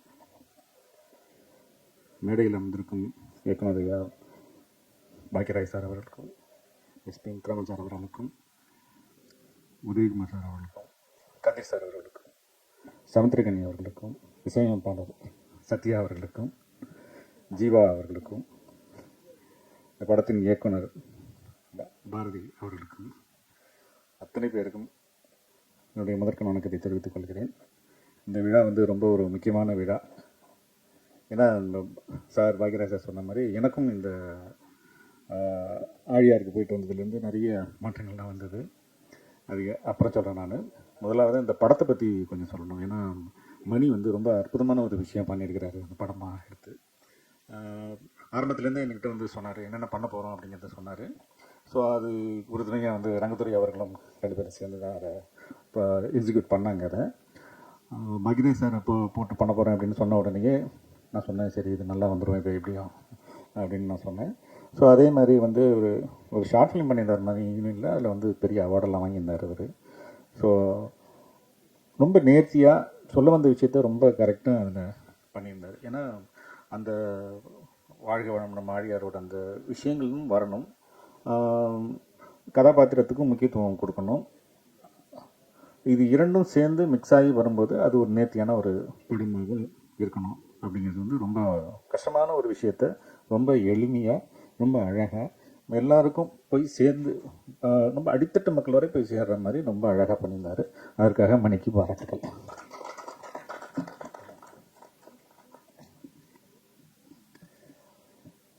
ரெண்டாயிரத்தி 11 நினைக்கிறேன், அந்த காலகட்டத்தில் நம்ம கொஞ்சம் டிப்ரெஷனில் இருந்தேன். நம்மளுடைய மனநிலை வந்து நம்மளோட கண்ட்ரோலில் இருக்காது. எப்போதுமே எதையும் யோசிச்சுட்டே இருக்கோம். ஏன் இப்படி போகுது என்னன்னு நமக்கு தெரியாது. அதை கண்ட்ரோல் பண்ணுறதுக்கு நமக்கு எதுவுமே தெரியாது. நம்ம உட்காந்துட்டு இருப்போம், வேற எங்கேயும் சிந்தனை போயிட்டு இருக்கோம். வேற எங்கேயோ ஒரு புத்தகம் படிச்சுட்டு இருப்போம், அங்கேருந்து வேற எங்கேயும் சிந்தனை போயிட்டு இருக்கோம். ஸோ அப்படி இருக்கும்போது திடீர்னு ஒரு நாள் சுவாமி ரங்கத்துறை தான் வந்தார் வீட்டுக்கு. நான் சொன்னேன், இந்த மாதிரி என்னன்னு தெரியல, எங்கே ஒரு கான்சன்ட்ரேஷன் பண்ண முடியல சாமி, எங்கெங்கே போயிட்டே இருக்கு மனநிலை அப்படின்னு சொன்னேன். என்னை உடனே கூட்டிகிட்டு இங்கே அடையாறில் இருக்கிற இந்த ஆசிரமத்துக்கு கூட்டிகிட்டு போனார். அங்கே எஸ்பிஎம் சார்லாம் அன்றைக்கி இருந்தாங்க. என்னை பார்க்கலவங்க, நான் பார்த்தேன், அவங்கள பார்த்தேன்.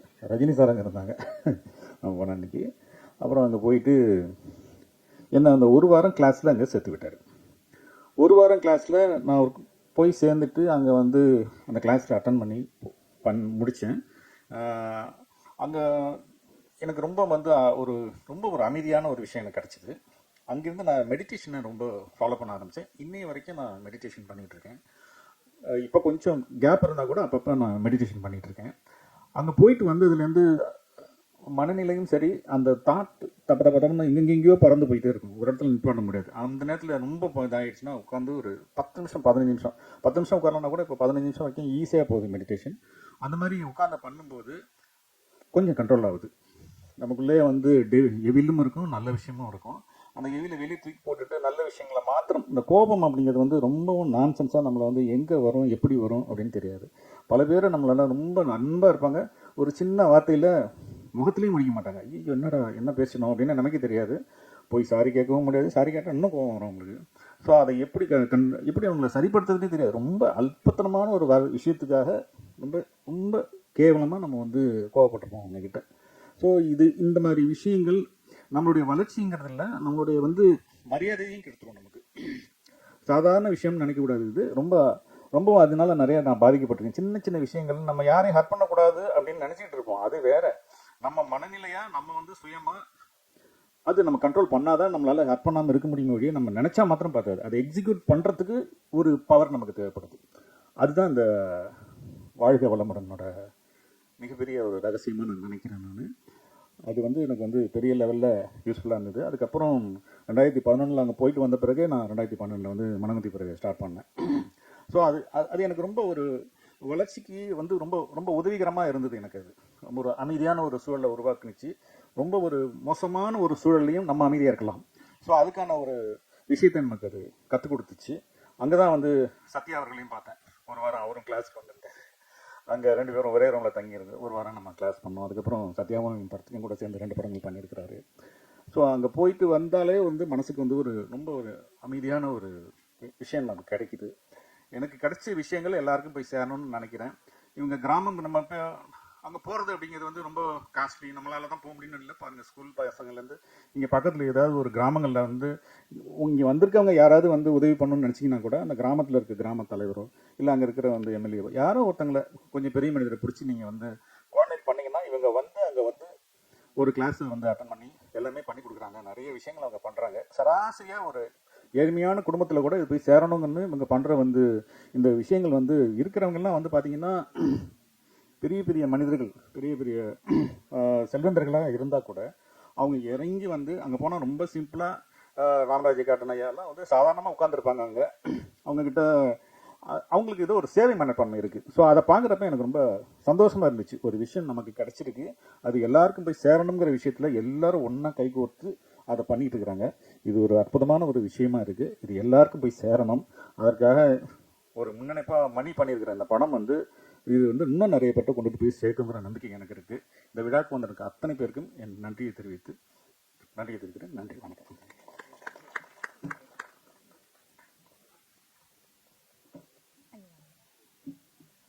மிக்க நன்றி ஐயா, வாழ்க வளமுடன். அடுத்து வாழ்த்துரை வழங்குவதற்கு மரியாதைக்குரிய இயக்குனர் இதயம் கதிர் ஐயா அவர்களை அன்போடு அழைக்கிறோம்.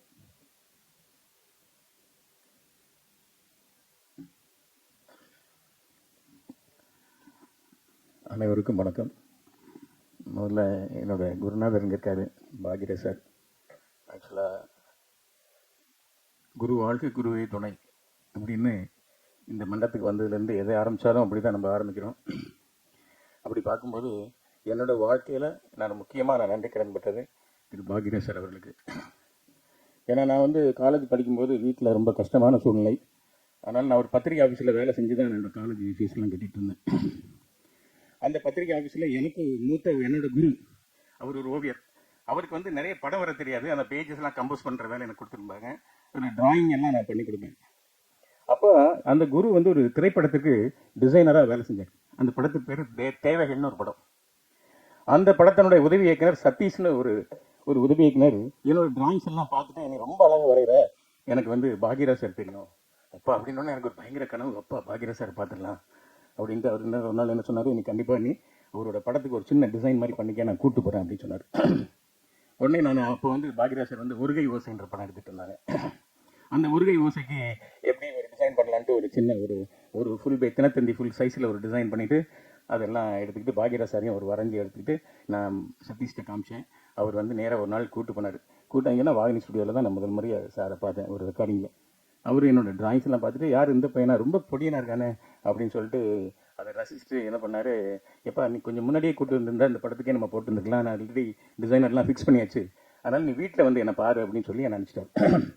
நான் உடனே சதீஷ்க்கு அட்ரஸ் வாங்கி அடுத்த நாளே வைத்தியராமன் ஸ்ட்ரீட்டில் டைரக்டரோட வீடு, அங்கே போய் நான் டைரக்டர் தினம் காலையில் பார்க்க போகிறேன். விடிய காலம் வந்து டைரக்டர் காலையில் 7 மணி 8 மணி 9 மணிக்கெலாம் ஷூட்டிங் போகும்போது பெரிய கூட்டம் அந்த கதவு முன்னாடி நிற்கும். நானும் அந்த கூட்டத்தில் தினமும் போய் நிற்பேன். அவர் வர்ற வேகத்தில், ஏன்னா ஷூட்டிங் நைட்டெல்லாம் ஒர்க் பண்ணி டிஸ்கஷன் நடக்கும், நான் பார்த்துருக்கேன். ராத்திரி 4 மணி 5 மணி வரைக்கும் வேலை செஞ்சுட்டு வந்து குளிச்சுட்டு உடனே காலையில் ஷூட்டிங் போவாங்க. அந்த போகிற வழியில் காலையில் அம்மா பிரவீனா மேடம் வந்து அப்படியே லைம் ஜூஸ் கொடுப்பாங்க. படப்படன்னு காரில் ஏறி போகிறதுக்குள்ளே எல்லோரும் வணக்கம் போடுவோம். டக்கு கொஞ்சம் எல்லாரையும் பார்க்கறதுக்கே டைம் இருக்காது டேரக்டர், அவ்வளோ பிஸியான டைம். அதனால் ரெகுலராக மாதம் கணக்கில் வந்துகிட்டே இருக்கேன், என் டேரக்டரை சந்திக்கவே முடியல. அப்புறம் ஒரு நாள் தினமும் என்ன பிரவீனா மேடம் பார்த்துட்டு, என்ன அந்த பையன் ஒரு குட்டி பையன் வந்து நின்றுட்டு இருக்கான், கையில் படங்கள்லாம் நிறைய வச்சிருக்காங்கன்னு சொல்லிட்டு ஒரு நாள் என்னப்பா அப்படின்னு கேட்டாங்க என்னை கூப்பிட்டு. நான் சொன்னேன், இந்த மாதிரி டிசைனருங்க, நான் ஓவியத்தில் படிச்சுட்டு இருக்கேன். அதனால டேரக்டர் வந்து என்னை பார்க்க சொன்னார். அப்படியா அப்படின்னு சொல்லிட்டு நீ நாளைக்கு வா அப்படின்னு மேடம் சொல்லி அனுப்பிச்சாங்க. நெக்ஸ்ட் டே என்ன பண்ணேன், அதே மாதிரி போய் நின்னேன். சார் அதே மாதிரி பரபரப்பில் ஒரே கூட்டம். கரெக்டாக காரில் வந்து ஏறி கிளம்புறப்ப மேடம் வந்து, சார் இன்னும் அந்த பையன் தினம் வந்து நின்றுருக்கான், நீ வர சொல்லிட்டு பார்க்கலையே அப்படின்னு சொன்னோன்னே என்ன பார்த்தோன்னே வாப்பான்னு சொல்லி டேரக்டர் என்னை கூப்பிட்டு போய் வீட்டில் உட்கார வச்சு என்னோட டிசைன் எல்லாம் பார்த்துட்டு உடனே அன்னைக்கு தான் சத்யஜோதி ஃபிலிம்ஸ் தியாகராஜன் சார் வீட்டுக்கு ஃபோன் அடிக்கிறார்.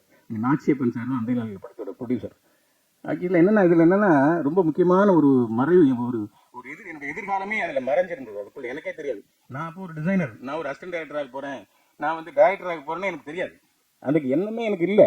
ஆனால் அன்னைக்கே பாகிரேஷ் சார் எனக்கு ஒரு பெரிய பாதையை போடுறாரு, என்னுடைய எதிர்காலத்துக்குரிய பாதை. இன்னைக்கு இயக்குனராக அன்னைக்கு இந்த மேடையில் உங்களெல்லாம் எனக்கு பேசுறதுக்கு காரணமே அன்னைக்கு எங்கள் டைரக்டர் போட்ட பாதை தான். அன்னைக்கு நாச்சியப்பன் சாருக்கு ஃபோன் பண்ணி நாச்சியப்பன் சார் வீட்டுக்கு போகிறேன், அங்கே ஆஃபீஸ் போகிறேன், அந்த நாளைக்கு ஆஃபீஸ் அது எங்கே இருக்குன்னு, சாரி டு சே இந்த மாதிரி அவுட் ஆஃப் சப்ஜெக்ட் போகிறேன்னு நினைக்காங்க, ஒரு குருவோட கதை தான் சொல்கிறேன். என்ன அதனால் நான் வந்து அங்கே சத்யஜோதி ஃபிலிம்ஸ் அந்த நாட்டில் ஆஃபீஸ் போகிறேன். அந்த ஆஃபீஸ் எங்கே இருக்குன்னா சத்யஜோதி ஃபிலிம்ஸ் தியாகராஜன் சார் வீட்டுக்குள்ளே தான் அந்த ஆஃபீஸ்.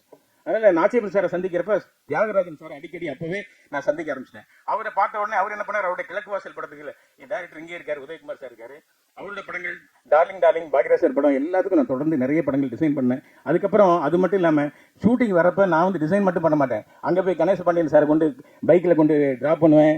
அப்புறம் அங்கேயே சாப்பிடுவேன். டைரக்டர் வந்து டிஸ்கஷன் நைட்டில் வர வரைக்கும் அவர் வீட்டுக்கு போகிற வரைக்கும் ஒளிச்சிருந்து பார்த்துட்டு இருப்பேன் டிஸ்கஷன் பண்ணுறது எப்படின்னு. அங்கே வந்து ஒரு அசிஸ்டன்ட் டைரக்டர் வேலைகள் எல்லாத்தையுமே நான் கற்றுக்கிட்டேன், டைரக்டர் தான் கற்றுக்கிட்டேன். கொஞ்சம் அவர்கிட்ட வேலை செய்யலை, அசிஸ்டன்ட் டைரக்டர் வேலை செய்யலை, மானசீகமாக அவருக்கு குரு அசிஸ்டண்டாக இருந்து பல தொழில்களை நான் அவர்கிட்ட கற்றுக்கிட்டேன், டிசைனராக மட்டும் இல்லாமல். அதனால் இந்த மேடையில் எங்கள் குருஜி சொல்லியிருக்காரு, நன்றி உணர்வு. வாழ்க்கையில் வேதாத்திரி மகரிஷி முக்கியமான ஒரு இது சொல்லியிருக்காரு, நன்றி உணர்வு. அந்த உணர்வு வந்து அதுக்காக இந்த மேடையில் எங்கள் குருஜிக்கு என்னுடைய வாழ்க்கை தொழில் குருஜிக்கு பாகிரேஷ் சாருக்கு ஒரு நன்றியை சொல்லி அடுத்த குரு என்னுடைய வேதாத்திரி மகரிஷிக்கு வரேன். ஏன்னா லைஃப்பில் வந்து வாலி சார் எனக்கு எல்லா பாட்டுமே வாலி சார் தான் எழுதியிருக்காங்க.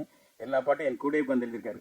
அவர் சொல்லுவார், நான் என்னைக்கு எம்எஸ் விஸ்வநாதன் சாரை சந்திச்சேனோ அன்னைக்கு என்னோட வாழ்க்கையில் வறுமைங்கிறது போச்சு, சாப்பிட்றதுக்கு சாப்பாடே இல்லைங்கிற நிலைமையே போயிடுச்சு அப்படின்ற மாதிரி.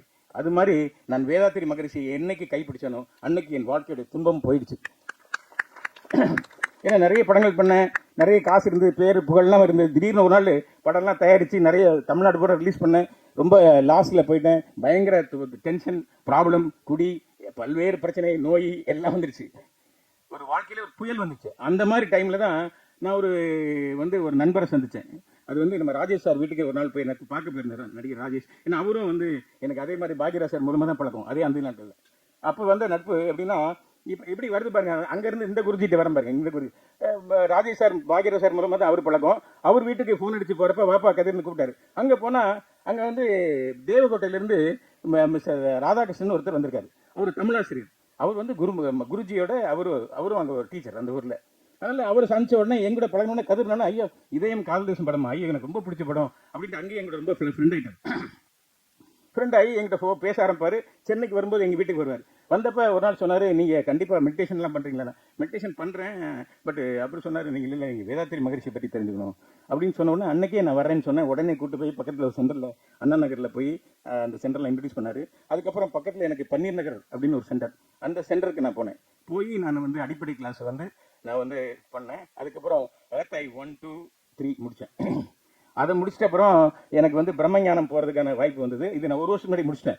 அப்போ நான் நினச்சேன், நம்ம மட்டும் கற்றுக்கிட்டா போதாது, நம்ம உலகத்தில் 10 பேருக்கு உலகத்துக்கு சொல்கிறோமோ இல்லையா, நம்ம மனைவி குழந்தைக்கெல்லாம் சொல்லணும் அப்படின்னு சொல்லிட்டு என் ஒய்ஃபை கற்றுக்க வச்சுட்டு நான் இப்போ தான் பிரம்மஞானம் முடித்தேன். இப்போ தான் 1 மாதம் ஆச்சு நான் ஆழியாரில். ஏன் சொல்ல வரேன்னா, இப்போ நான் சொன்னேன் முன்னாடி ஒன்று சொன்னேன், என்னோட துன்பம்லாம் போயிடுச்சுன்னு. ஆனால் அது உங்களுக்கெல்லாம் தெரியும், நான் இதோ போய் சொல்கிறேன். உண்மை தானே. என்ன எப்படி துன்பம்லாம் உடனே போயிடும்? இந்த வாழ்க்கையில் பல லட்சியங்கள் இருக்குது, பல்வேறு பிரச்சனைகள் இருக்குது, அப்போ இருந்த வருமானம் இப்போ இல்லை, அப்படிலாம் எப்படி துன்பம் போயிடும் அப்படின்னு நீ நினைக்கலாம். உண்மை என்னென்னா, முன்னாடியெல்லாம் துன்பம் வரும்போது என்ன பண்ணுவோம்னா, துன்பம் வந்தோடனே போவோம், பாரில் போய் குடிப்போம், வீட்டில் போய் தூங்குவோம், வேலை செய்ய மாட்டோம், பிரச்சனை வரும், உண்டாட்டி போட்டுனா புரியாது, திட்டுவோம். இப்படி பிரச்சனைகள் தாண்டி போய் வருஷம் பூரா துன்பத்தை பிடிச்சிட்டு தூக்கிட்டு அலைஞ்சிட்டே இருந்தோம். இப்போ என்ன மாற்றம் வந்திருக்குன்னா, இப்போ துன்பம் வரும்போது டக்குன்னு மகரிஷியோட அந்த முகம் நம்ம இருக்குது. என்ன அப்படின்னு சொல்லிட்டு, என்ன துன்பமா, இது ஒரு எண்ணம் தானே என்ன அப்படின்னு சொல்லிட்டு, அது ஒரு எண்ணம். இந்த எண்ணத்தை சரி அதாவது வாழ்க்கையில் அதுக்கு முன்னாடி எத்தனோ விஷயங்கள் கற்றுக்கிட்டோம். பட் என்னை நான் அறிஞ்சிக்கல. நான் யாருன்னு எனக்கு தெரியாமல் இருந்தேன் இத்தனை வருஷமும். உண்மையான சந்தோஷங்கிறது நீ யாருன்னு தெரிஞ்சுக்கிறது தான் உண்மையான சந்தோஷம் அப்படிங்கிறத மகரிஷி எல்லாரும் சொல்லிக் கொடுக்குறாரு.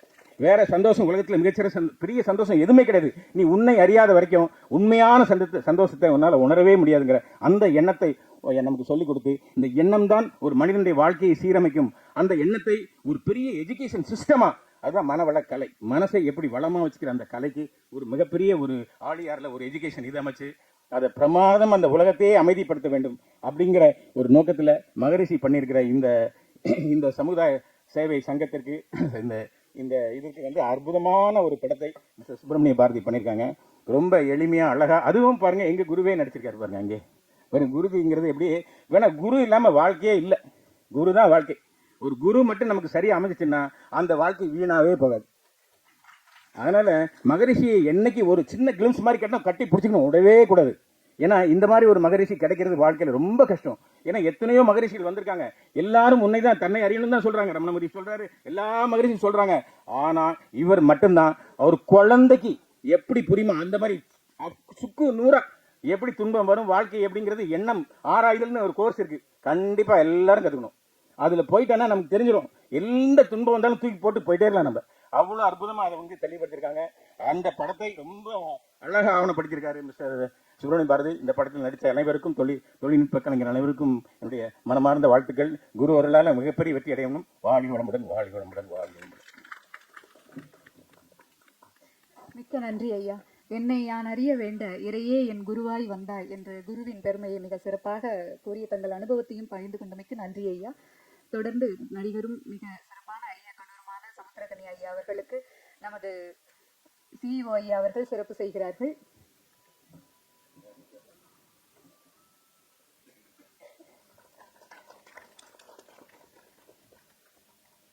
மதிப்பிற்குரிய நடிகர் இயக்குனர் சமுத்திரகனி ஐயா அவர்களை வாழ்த்துறை வழங்க அன்போடு அழைக்கிறோம். இறைவனுக்கு நன்றி. ரொம்ப அழகான ஒரு தருணம். இதே மேடையில் நிறைய விழாக்கள் நடந்திருக்கு, நானும் கலந்துட்டு இருந்திருக்கேன். இது ரொம்ப ஸ்பெஷலாக நினைக்கிறேன். இந்த மாதிரி படைப்புக்குள்ளே இருக்கிறது, அதுக்கு ஒரு அருள் இருக்கணும். அது இதில் நடித்த எல்லாருக்குமே இருக்குது, வேலை பார்த்த எல்லாருக்குமே இருக்குது. அதனால தான் இது கிடச்சிருக்கு. ஒரு 5 வருஷத்துக்கு முன்னாடி எடிட்டர் லெனின் சார், ஏன்னா ஐயாவுக்கு எனக்கு ஒரு பெரிய ஒரு பிணைப்பு உண்டு. நான் எங்கேயாவது தடுமாற முடியல இருந்துருவேன். இப்போ கூட ஒரு 10 நாள் முன்னாடி மேட்டுப்பாளையத்தில் படப்பிடிப்பில் இருந்தேன். எங்கேருந்து வந்தாங்கன்னு தெரியல, திடீர்னு வந்தாங்க. என்ன நல்லா இருக்கீங்களா, வாழ்க்கை நண்பர் அப்படின்னு சொல்லி என்ன ஆசீர்வாதம் பண்ணிவிட்டு, எங்கேருந்து வந்தீங்க, எப்படி வந்தீங்க அப்படின்னா, இல்லை வந்தேன் அதான் உன்னை பார்த்துட்டேன்ல, நல்லா இருக்கு, நல்லா பண்ண வேலை அப்படின்னு சொல்லிட்டு கிளம்பி போயிட்டாங்க. அந்த மாதிரி தான் திடீர்னு ஒரு நாள் எனக்கு ஒரு ஃபோன் வந்தது. நான் பொள்ளாச்சியில் இருக்கேன், ஆழியாரில் இருக்கேன், கொஞ்சம் வர முடியுமா அப்படின்னாங்க. வரேன் அப்படின்னு சொல்லிட்டு கிளம்பி போனோடனே எனக்கு ஒரு சர்ப்ரைஸான ஒரு விஷயத்தை முன்னாடி வச்சாங்க. மகரிஷி ஐயாவுடைய வாழ்க்கை வரலாறு படமாக பண்ணணும் அப்படின்னாங்க. ரொம்ப வியப்பாக இருந்தது. ஐயா பாக்யராஜ் சார் சொன்ன மாதிரி முதல்ல நான் படிக்கணும் அப்படின்னு எனக்கு நிறைய புத்தகங்கள் தரப்பட்டது. குடுவாஞ்சேரியில் ஆரம்பித்து அங்கே போய் ஆழியாரில் போய் அந்த அறிவுத்திருக்கோயில் உருவான விதம் வரைக்கும் முழுசு படிச்சுட்டு ரொம்ப பிரமிப்பாக இருந்தது. சரி எடுப்போம், அதற்கான வேலைகளில் இறங்குவோம், அதை பற்றி கொஞ்சம் ஸ்கிரிப்ட் ஒர்க்கெல்லாம் பண்ண ஆரம்பித்தோம். அப்புறம் கொஞ்சம் வேலைகள் வேறு விஷயங்கள்லாம் நடந்து அதை முன்னெடுக்க முடியாமல் போயிடுச்சு. அநேகமாக பாரதி தான் பண்ணுவார்னு நினைக்கிறேன். அதையும் அவ்வளோ விஷயங்கள் ரொம்ப வியப்பாக இருந்தது, ரொம்ப சந்தோஷமாக இருந்தது. அதற்கு பிறகு வேறு பயணங்கள். திடீர்னு ஒரு நாள் இப்போ எழில் அண்ணன் சொன்ன மாதிரி ஒரு மாதிரி குழப்பமாக இருந்தது. நான் எப்போவுமே ஒரு 5-6 வேலை பார்ப்பேன் ஒரே டைமில். இங்கே ஒரு ஒர்க் பண்ணிட்டு இருப்பேன், அடுத்து வேற ஒரு வேலையை பார்ப்பேன், அப்படி எல்லாமே நடந்துகிட்டே இருக்கும். ஆனால் சரியாக நடக்கும். ஒரு ஓராண்டுக்கு முன்னாடி இதே 5-6 வேலை தான் பார்க்குறேன், ஆனால் தப்பாக பார்க்குறேன். ஒரே குழப்பமாக இருந்தது. அப்போது திரும்ப ஐயா லெனின் அவர்கள் வந்தார்கள்.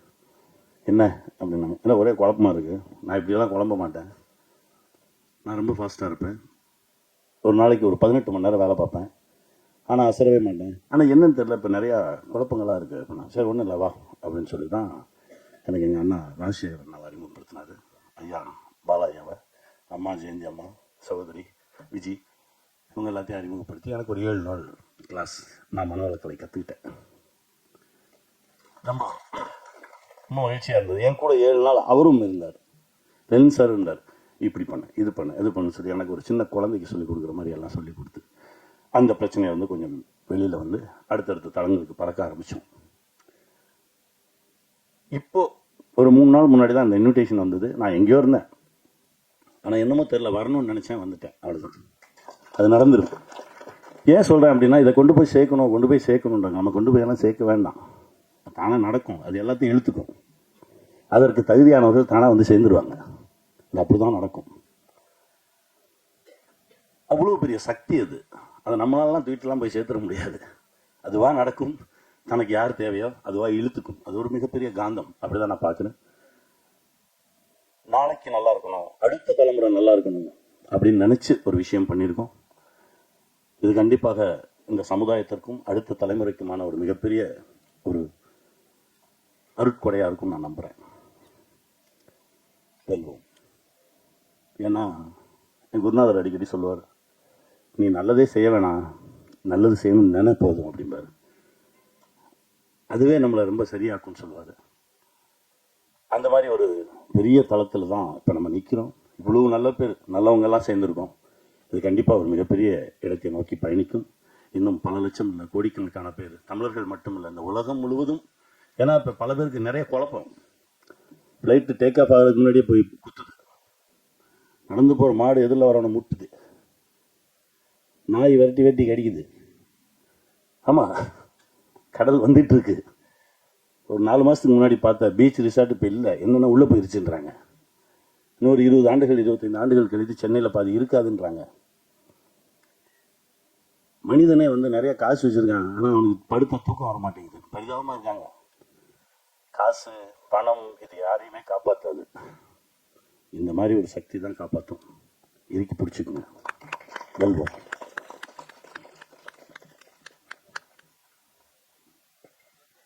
நன்றி ஐயா. மகரிஷி அவர்கள் எண்ணத்தை செயலில் நிறுத்திடு அப்படின்னு சொல்லுவாங்க. ஒவ்வொரு விஷயமா நம்ம இவ்வளோ டென்ஷன் ஆகிறோம் அப்படிங்கிறதுக்கு ரொம்ப சிம்பிளா சொல்லுவாங்க, எண்ணத்தை செயலில் நிறுத்திடு. அதை நம்ம முயற்சி செய்தாலே அது பெரிய தியானத்துக்கு ஈக்குவல் ஆயிடும்.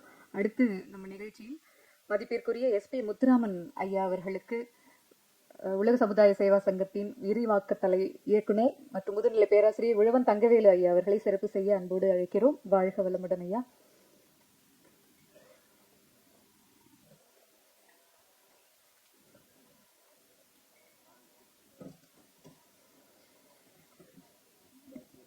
உலகம் உய்ய பேரறமாம் அருட்தொண்டில் பங்கு கொள்வோம் எனும் அருட்தந்தையின் கருத்திற்கிணங்க தன்னை மனவளக்கலையில் இணைத்துக் கொண்டு மகரிஷியின் கருத்துக்களை மக்களுக்கு கொண்டு சேர்த்து கொண்டிருக்கும் வணக்கத்திற்கும் பெருமதிப்பிற்கும் உரிய இயக்குனர் திரு SP முத்துராமன் ஐயா அவர்களை வாழ்த்துரை வழங்க அன்போடு அழைக்கிறோம் ஐயா.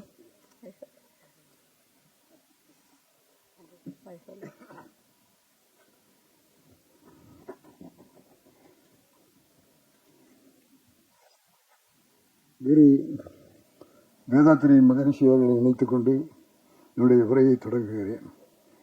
வாழ்க வையகம், வாழ்க வளமுடன். என்னடா இந்த சினிமாக்கான ரஜினியோடையும் கமலோடையும் பழகிட்டு இந்த ஆலியார் கூட்டத்தில் எப்படி வந்து சேர்ந்தாருங்கிற கேள்விக்குறி உங்களில் பல பேருக்கு இருக்கும். நான் சேர்ந்து பல வருஷம் ஆகிடுச்சு. அது மட்டும் இல்லை, இங்கே பயிற்சி எடுத்து ஐயா கிட்டே படித்து அருள்நிதி வாங்கினேன் அப்படிங்கிறத மகிழ்ச்சியோடையும் பெருமையோடையும் உங்களிடத்தில் சொல்லிக்கொள்ள ஆசைப்படுறேன். நம்முடைய வேதாத்திரி மகரிஷி அவர்கள் இறந்தவர்கள் மயிலானந்தம் ஐயா, சின்னச்சாமி ஐயா, நம்முடைய ப்ரொஃபஸர்கள், துணை பேராசிரியர்கள் அவ்வளவு பேரும் நம்முடைய ஐயாவுடைய கொள்கைகளை மிகச் சிறப்பாக நடத்தி கொண்டு வந்து புதிய நம்முடைய ஐயாவுடைய கொள்கைகளை மக்களிடத்தில் கொண்டு போய் சேர்க்கிறத விட மாணவர்களிடத்தில் கொண்டு போய் சேர்த்திருப்பதற்காக அவர்களை மனமாற உணமாற பாராட்டோம். இங்கே இருக்கிற முருகானந்தம் அவர் கிராமத்தை எல்லாம் தத்தெடுத்துக்கிட்டு பண்ணிக்கிட்டு இருந்தார். இன்னைக்கு வந்து புடியூசராக வந்து நிற்கிறார்.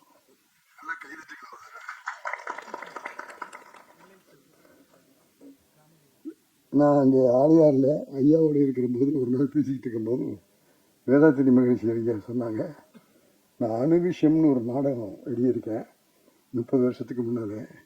அதை நாடகமாக்கி போட்டிங்கன்னா நல்லாயிருக்கும், முயற்சி பண்ணி பாருங்கன்னு சொன்னாங்க. உடனே சென்னைக்கு வந்து பூர்ண விஸ்வநாதன் குரூப்பில் அந்த நாடகத்தை சொல்லி அதை நாடகமாக்கி ஐயாவுடைய பிறந்தநாள் வச்சு ஐயாவுடைய முன்னாலேயே ஆலியாரில் அணுவிஷம் நாடகத்தை நடத்தி கொடுத்தோம் அப்படிங்கிறத மகிழ்ச்சியோட உங்களுக்கு சொல்லிக்கலாம். அதை போய் நான் ஆலியாரில் என்னுடைய பிறந்த நாள் அன்னைக்கு பெரும்பகுதி ஆலியாரில் இருப்பேன். அப்படி இல்லை அப்படின்னா திருவத்தியூரில் இருப்பேன். நான் ஒரு நாள் திருவத்தியூரில் போய் தங்கியிருக்கிற போது திடீர்னு சூப்பர் ஸ்டார் ரஜினிகாந்த் இங்கே வந்துட்டார். எப்படி வந்த எப்படி தெரியும்னு கேட்டேன். பெரிய விஷயம், முத்துராமன் சார் இங்கே இருக்கான்னு என்னால் கண்டுபிடிக்க முடியாதா?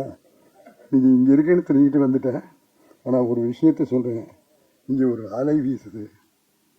அந்த குணம், மனசை ஒருநிலைப்படுத்துகிற தன்மை. நான் இங்கே உங்களை பார்க்க வந்தேன், ஆனால் அவரை பார்த்தபோது மனதில் அந்த குழப்பமெல்லாம் இல்லாமல் ஒரு நிலையான மனம் தோன்றுச்சு அப்படின்னு சொல்லி சொன்னார். நீ வா ஆலியாருக்குவான்னு சொல்லிட்டு இருக்கிறான். அவருடைய மனைவி லதாமா வந்துட்டாங்க. அவரை சொல்லிகிட்டே இருக்கேன், நிச்சயம் வரேன் சார், நிச்சயம் வரேன் சார்னு சொல்லிட்டு இருக்காரு. நிச்சயமாக ஒரு நாளைக்கு கூப்பிட்டு வருவேன் அப்படிங்கிறத உங்கள் முன்னால் சொல்லிக்கொள்ள ஆசைப்படுறேன். இவ்வளவு சொல்லி நீ எப்படி எங்கே போய் சேர்ந்த? எல்லாரும் சொல்லிட்டாங்க, ஆலியாருக்கு எல்லாரும் போகணும். இன்றைக்கு இருக்கிற நிகழ்வுல சென்னையில் ஆலியார் கூப்பிட்டு வந்துட்டாங்க. எங்கள் கலை உலகத்தை மக்கள் எத்தனை பேர், நான் ஒருத்தனையும் பேர் சொல்ல முடியாது, அத்தனை பேர் இங்கே இருக்காங்க. இந்த ஆளுங்கள்லாம் இதில் சேருவாங்களாங்கிறது எனக்கு தெரியாது. இவ்வளவு பேரும் சேர்ந்திருக்காங்கன்னா நாம் வெற்றி அடைந்து விட்டோம் என்று போகணும். பேசுகிறவங்கலாம் சாதாரண பேசலை, உள்ளத்திலிருந்து பேசுனாங்க. பாக்கியராஜ் சார் நடிப்பார்னா காமெடியாக நிற்பார் அப்படின்னாங்க. இந்த படத்தில் பார்த்தா ஐயாவுடைய தத்துவமாகவே அவருடைய பிரதிநிதியாக அவர் பேசியிருக்காரு. ஆகவே அந்த அளவுக்கு அவர்கள் இந்த சிவாங்கிற பையன் எனக்கு ரொம்ப ரொம்ப தெரியும். நடிக்கணும்னு முயற்சி பண்ணுறத விட அரசியல்லையும் கொஞ்சம் ஈடுபாடு உண்டு. நான் யார் எந்த கட்சியில் இருந்தாலும் சொல்லலை. அவருக்கு உண்டு, மனசுக்குள்ளே இருந்து உண்டு. அப்படிப்பட்ட சிவா இருக்காது, நம்மளுடைய விக்டர் சார் இருக்காரு, அவ்வளோ பேரும் நடிச்சிருக்காங்க. நான் ஐயாவை பற்றி சினிமா எடுக்கணும்னு ஆசைப்பட்டேன். இந்த பாரதி சுப்பிரமணிய பாரதி ஜெயிச்சிட்டாரு. என்னை பொறுத்தவரை நான் யார் மேலேயும் பொறாமப்பட மாட்டேன், இவர் மேலே பொறாமப்படுறேன். நான் 75 படங்களை பண்ணிட்டேன். அதில் அண்ணன் சிவாஜியோட 3 படம், உலகநாயகன் கமல்ஹாசனோட 10 படம், சூப்பர் ஸ்டார் ரஜினிகாந்தோட 25 படம். இப்படிப்பட்ட எனக்கு ஐயாவை பற்றி ஒரு படம் எடுத்து உலகம் பூரா கொண்டு போகணும்னு ஒரு ஆசை மனசுக்குள்ள இருந்தது. நம்முடைய ஞானராஜ் சார்ட்டெல்லாம் சொல்லுவேன், சார் எப்போவாது வாய்ப்பு இருந்தால் பண்ணிடணும் சார்னு. அந்த வாய்ப்பு எனக்கு கிடைக்கல. ஆனால் சுப்பிரமணிய பாரதி கிடைத்திருக்கிறது, அதை சரியாக நிறைவேற்றியிருக்கிறார். அவரோட சிந்திருக்கிற சத்தியம், மற்ற டெக்னீஷியன்ஸ், அவ்வளவு பேருக்கு என்னுடைய மனமார்ந்த பாராட்டுக்களையும் வாழ்த்துக்களையும் தெரிவித்துக் கொள்கிறேன். ஒரே ஒரு விஷயத்தை மட்டும் சொல்லி நிறைவு செய்தேன். நான் இன்னைக்கு ஆனந்த வாழ்க்கைக்கு எடுத்துக்காட்டான மனிதனாக ஆனந்த வாழ்க்கையை வாழ்ந்து கொண்டிருக்கிறேன். அதற்கு காரணம் இந்த ஆனந்த வாழ்க்கை. படத்தில் சொன்னாங்களே பாக்கியராஜ் என்னென்ன பண்ணணும், என்னென்ன செய்யணும், ஒன்றுமே இல்லை, 3 விஷயம்தான். ஒன்று உடற்பயிற்சி, உணவு பயிற்சி, மனவளக்கலை பயிற்சி, தியானம். இந்த 4ஐயும் செய்ய ஐயா சொன்ன அத்தனையும் உங்களுடைய வாழ்க்கையில் கிடைக்கும் என்பதற்கு நாங்கள்லாம் சாட்சி. நான் ஒரு மனக்குழப்பமான நிலைமை, ஒரு இடம், ஒரு நேரம். நான் இவ்வளவு படம் பண்ணியிருக்கேன், இந்த சிங்கம்புலி கரடிகளெல்லாம் வச்சு மேய்ச்சிருக்கேன். எனக்கு எவ்வளவு டென்ஷன் இருந்திருக்குன்னு தெரியும். நான் வீட்டில் படுத்து தூங்குற நாட்களை விட ஸ்டுடியோவில் படுத்து தூங்குற நாட்கள் தான் அதிகம். ஆகவே நான் வீட்டையே கவனிச்சதில்லை. ஆகவே வேலை வேலை வேலை, டைரக்டர் ஆகணுங்கிற அந்த லட்சிய கூறி, ஆகவே இப்படி உழைச்சி பாடுபட்டு ஸ்டுடியோவே எனக்கு வீடாக வாழ்ந்து கொண்டிருந்தேன். ஆகவே ஒரு கதவு திறந்தால் ஒரு கதவு மூடும்பாங்க. ஆகவே சினிமா என்கிற என்னுடைய லட்சிய கனவு நிறைவேறிச்சு. ஆனால் குடும்பம் என்கின்ற என் குடும்ப வாழ்க்கை நிறைவேறல. நான் மனைவியை பார்த்ததில்லை, குழந்தைகளை பார்த்ததில்லை. ஆனால் என்னுடைய மனைவி கமலா என்னுடைய குழந்தைகளை பார்த்து குடும்பத்தலைமையை சினிமாவுக்குன்னு எழுதி கொடுத்துட்டோம். ஆகவே நாமே குடும்பத்தில் ஏற்பன்னு என்னுடைய பாரத்தையும் சேர்த்து தூக்கி என் குடும்பத்தை நிலைநாட்ட பெருமை என் மனைவிக்கு சேரும். ஆகவே மனைவிக்கு நான் நன்றி சொல்கிறேன். எந்த அமைப்புலையும் மனைவிக்கு விழா எடுக்கிற அமைப்பு எங்கேயாவது பார்த்துருக்கீங்களா? ஐயாவுடைய அமைப்பில் தான் மனைவிக்கு ஒரு நாள் ஒதுக்கி மனைவி வாழ்த்துவாங்க. அப்படி வாழ்த்துகிற அந்த விழாக்கள் நான் கலந்துக்கிட்டு இருக்கிறேன். ஆகவே அப்படி இருந்த என் மனைவி நோய்வாய்ப்பட்டு நான் பாண்டியன் படத்தினுடைய ஷூட்டிங்கில் இருக்கும்போது உடம்பு சரியில்லை, உங்களை கூப்பிடுறாங்க. நாங்கள் போய் பார்த்தா என்னுடைய மனைவி இறந்து விட்டாள். மாரடைப்பால் நான் போய் பார்த்தபோது அவள் உடம்புல உயிர் இல்லை, பிணமாக கிடந்த. போனேன், கத்தனை கதறன் துடிச்ச, இல்லை முடிவு போச்சு. ஆகவே நான் தவறு செய்து விட்டேன் என்று உணர்ந்தேன். என் மனைவி இறந்து போகவில்லை, என்னுடைய வேலையும் அவளுக்கு கொடுத்து தலையில் பாரத்தை தூக்கி வச்சு அவளை நோயாளியாக்கி கொன்னுட்டேன்னு ஒரு குற்ற உணவு எனக்கு வந்தது மனதில். இறந்து 3வது நாள் ஷூட்டிங்க்கு போய் ரஜினி சார் வேண்டான்னு சொன்னார். ரஜினி சார் வேண்டான்னு சிங்கப்பூர்லேருந்து ஃபோன் பண்ணார். இல்லை முத்துராமன், இந்த மணலில் நீங்கள் ஷூட்டிங்க்கு வர வேண்டாம்னு சொன்னாங்க. இல்லை, நான் வரேன் சார், நான் எல்லா படத்தையும் சொன்ன தேதிக்கு ரிலீஸ் பண்ணியிருக்கேன். இது யூனிட்டுக்காக எடுக்கிற படம், இதையும் நான் சொன்னபடி சொன்ன தேதியில் ரிலீஸ் பண்ணுவேன்னு சொல்லி அந்த படத்தை முடித்து ரிலீஸ் பண்ணிட்டேன். பாண்டியன் படம் வந்த படம். அந்த படத்தில் வந்த லாபத்தை சூப்பர் ஸ்டார் நடித்து கொடுக்க, சரவணன் சார், குவன் சார்லாம் அதுக்கு வியாபார ரீதியாக உதவி பண்ணேன். அந்த படத்தில் வந்த லாபத்தை நான் உட்பட அத்தனை பேரும் சமமாக பிரிச்சுக்கிட்டோம் அப்படிங்கிற மகிழ்ச்சியோட உங்கள்கிட்ட சொல்லிக்கொள்ள ஆசைப்படுறேன். இந்த எண்ணம் வர வேண்டும் அப்படிங்கிறதுக்காக சொல்கிறேன், என்னுடைய பெருமைக்காக சொல்லுவேன். ஒரு டெக்னீஷியன் இருந்தால் அவங்களுக்கு ஷூட்டிங் நடக்கிறவர்கள் மாதமாக ஒரு சம்பளம் கிடைக்கும். அது நின்று போச்சுன்னா அப்புறம் அவ்வளோதான். யூனிட்டில் என்னை சேர்ந்து ஒரு 25 பேர் எல்லாம் ஒத்துமையாக எஸ்பிஎம் யூனிட்னு வேலை செஞ்சோம். அப்படி வேலை செஞ்சவங்களுக்கு எனக்கு படம் இல்லாமல் போயிடுச்சுன்னா அவங்களுக்கு சம்பளம் வராது. இதை ஒரு நாள் ரஜினிகிட்ட சொன்னேன், ரஜினி கவர்மெண்ட் இது மாதிரி நமக்கெல்லாம் ஒன்று இது கிடைக்காது, அவை 25 பேர் நம்மளோடய இருக்காங்க, அவங்களுக்கு ஏதாவது செய்யணும், நிச்சயமாக செய்வோம் சார்னு செய்யணும்னு ஒத்துக்கிட்டு அதை செஞ்சு கொடுத்தாங்க. அதிலெல்லாம் சமமாக பிரித்து விட்டதெல்லாம் அவர்கிட்ட சொல்லிக்கிறேன். என்னுடைய கடமையில் ஒரு பெரிய பங்கு அப்போ முடிஞ்சு போச்சு. ஆகவே அந்த படம் ரிலீஸ் ஆன பிறகு என்ன செய்யறதுன்னு புரியல. காரைக்குடிக்கு போயிடுறேன்னு சரணன் சார் கூப்பிட்டு சொன்னார், முத்துராமன் இங்கே நம்ம 18 மணி நேரம் வேலை செஞ்சாங்கன்னு சொன்னாங்களே, அது மாதிரி நானும் 18 மணி நேரம் 20 மணி நேரம் வேலை செஞ்சுருக்கிறேன். அப்படி இருக்கிற நீங்கள் காரைக்குடிக்கு போய் என்ன செய்வீங்க? அவன் அது நீங்கள் நினைக்கிறது நிம்மதி தராது. அவன் உங்களுக்கு ஒரு ரூம் தர்றேன், ஒரு பையனை தர்றேன், ஒரு அசிஸ்டன்ட் தர்றேன், எங்களோட ஒருத்தர காலையிலேருந்து மாலை வரலும் ஒரு ஆஃபீஸுக்கு போய் வந்துட்டு போகிற மாதிரி வந்துட்டு போக உங்கள் மனசில் ஒரு நிம்மதி கிடைக்கும்னு சொல்லி இந்த ஸ்டுடியோலேயே ஒரு ரூம் கொடுத்து இன்னைக்கு அந்த ரூம் இருக்குது. கையெழுத்த மாட்டீங்களா? சாதாரண அப்ரெண்டிஸாக போய் சேர்ந்து அசிஸ்டன்ட் டைரக்டர் ஆகி அவங்க கம்பெனிக்கே ஒரு கிட்டத்தட்ட 19 படங்களை இயக்கி எல்லாம் செஞ்சதுனால அந்த உணர்வுக்கு எடுத்துக்காட்டாக எனக்கு ஒரு ரூம் கொடுத்துருக்காங்க. எடிட்டிங் ரூம் ஒன்று ஆரம்பித்தாங்க. அந்த எடிட்டிங்கு எஸ்பிஎம் ஷூட்னு பேர் வச்சாங்க. சூப்பர் ஸ்டார் ஆக்ட் பண்ணி சங்கர் இயக்கின படம், ஏவிஎம் ப்ரொடக்ஷன்ஸ் படம், சிவாஜி ரஜினி ஆக்ட் பண்ண படம். அந்த படத்தில் நான் துணை தயாரிப்பாளர். இவ்வளவு ஏன் சொல்கிறேன்னா, இவ்வளவு என் பேர் வந்து சேர்றதுக்கு நான் அவ்வளவு உழைச்சேன். அந்த உழைப்பு எனக்கு பெரிய பலனை கொடுத்தது, நிச்சயத்தை நிறைவேற்றி கொடுத்தது. ஆனால் என் மனைவியையும் என் குடும்பத்தையும் எனக்கு கலங்கிட்டோம். ஆகவே அந்த குற்ற உணவுக்கு என்ன செய்யறதுன்னு புரியல. சரவணன் சார் உடனே என்னை உட்கார வச்சுட்டாரு. அப்போவும் என் மனசில் கவலை போகல. என்ன செய்யறதுன்னு புரியாத போது என்னுடைய பிள்ளைகள்லாம் சேர்ந்து, அப்பா நீங்கள் அம்மாவையும் நினச்சிட்டு இங்கே இருந்தீங்கன்னா ஒரு குழப்பம் உண்டாகும், இப்படி பொள்ளாச்சி பக்கத்தில் போய் வந்தால் உங்களுக்கு மனது தெளிவாகும், நல்ல இயற்கை காட்சிகள் போக்குவரத்துமாக இருக்கும் அப்படின்னு சொல்லி அந்த ஏரியாவை கூப்பிட்டு போனாங்க. அப்போ நான் ஆழியாருக்கு போனேன். ஆழியாருக்கு போய் அந்த அணையெல்லாம் பார்த்துட்டு திரும்பி பார்த்தா அறிவு திருக்கோயில்னு ஒரு போர்டு. என்னென்னு நம்ம கேட்காத ஒரு அமைப்பாக இருக்கு, என்ன ஏதுன்னு போது கேட்டபோது அங்கே இருக்கவங்க சொன்னாங்க, வேதாத்ரி மகரிஷின்னு ஒரு பெரியவர் இருக்கார், அவர் சில கொள்கைகளை சொல்லியிருக்காரு. அந்த கொள்கைகள் உடலுக்கு பலத்தை கொடுக்கும், மனசுக்கு பலத்தை கொடுக்கும், வாழ்க்கைக்கு நிம்மதியை கொடுக்கும்னாங்க. இதுதான் எனக்கு வேணும், இங்கே வந்து கற்றுக்கிடுமான்னு கேட்டேன். இல்லை, சென்னையிலேயே கிளைகள் இருக்குன்னு சொல்லிட்டேன். கேகே நகரில் ஆறுமுகியா அப்படிங்கிற பேராசிரியர்கிட்ட போய் முதல் பயிற்சி மனவளக்கலை பயிற்சி எடுத்துக்கிட்டு, அதன் பிறகு ஆழியாருக்கு போய் ஆழியாரில் எனக்கு எல்லா ப்ரொஃபஸரும் எனக்கு பெருமையோடு எல்லாருமே குரு. இந்த ஐயா தங்கவேலியா அங்கேருந்து சொல்லிட்டு இருக்காங்க, ஐயா பெருமாளையா, இப்படி எல்லாருமே அங்கே சேர்ந்து என்னை மகரிஷியுடைய சிஷியனாகவே ஆக்கிட்டாங்க.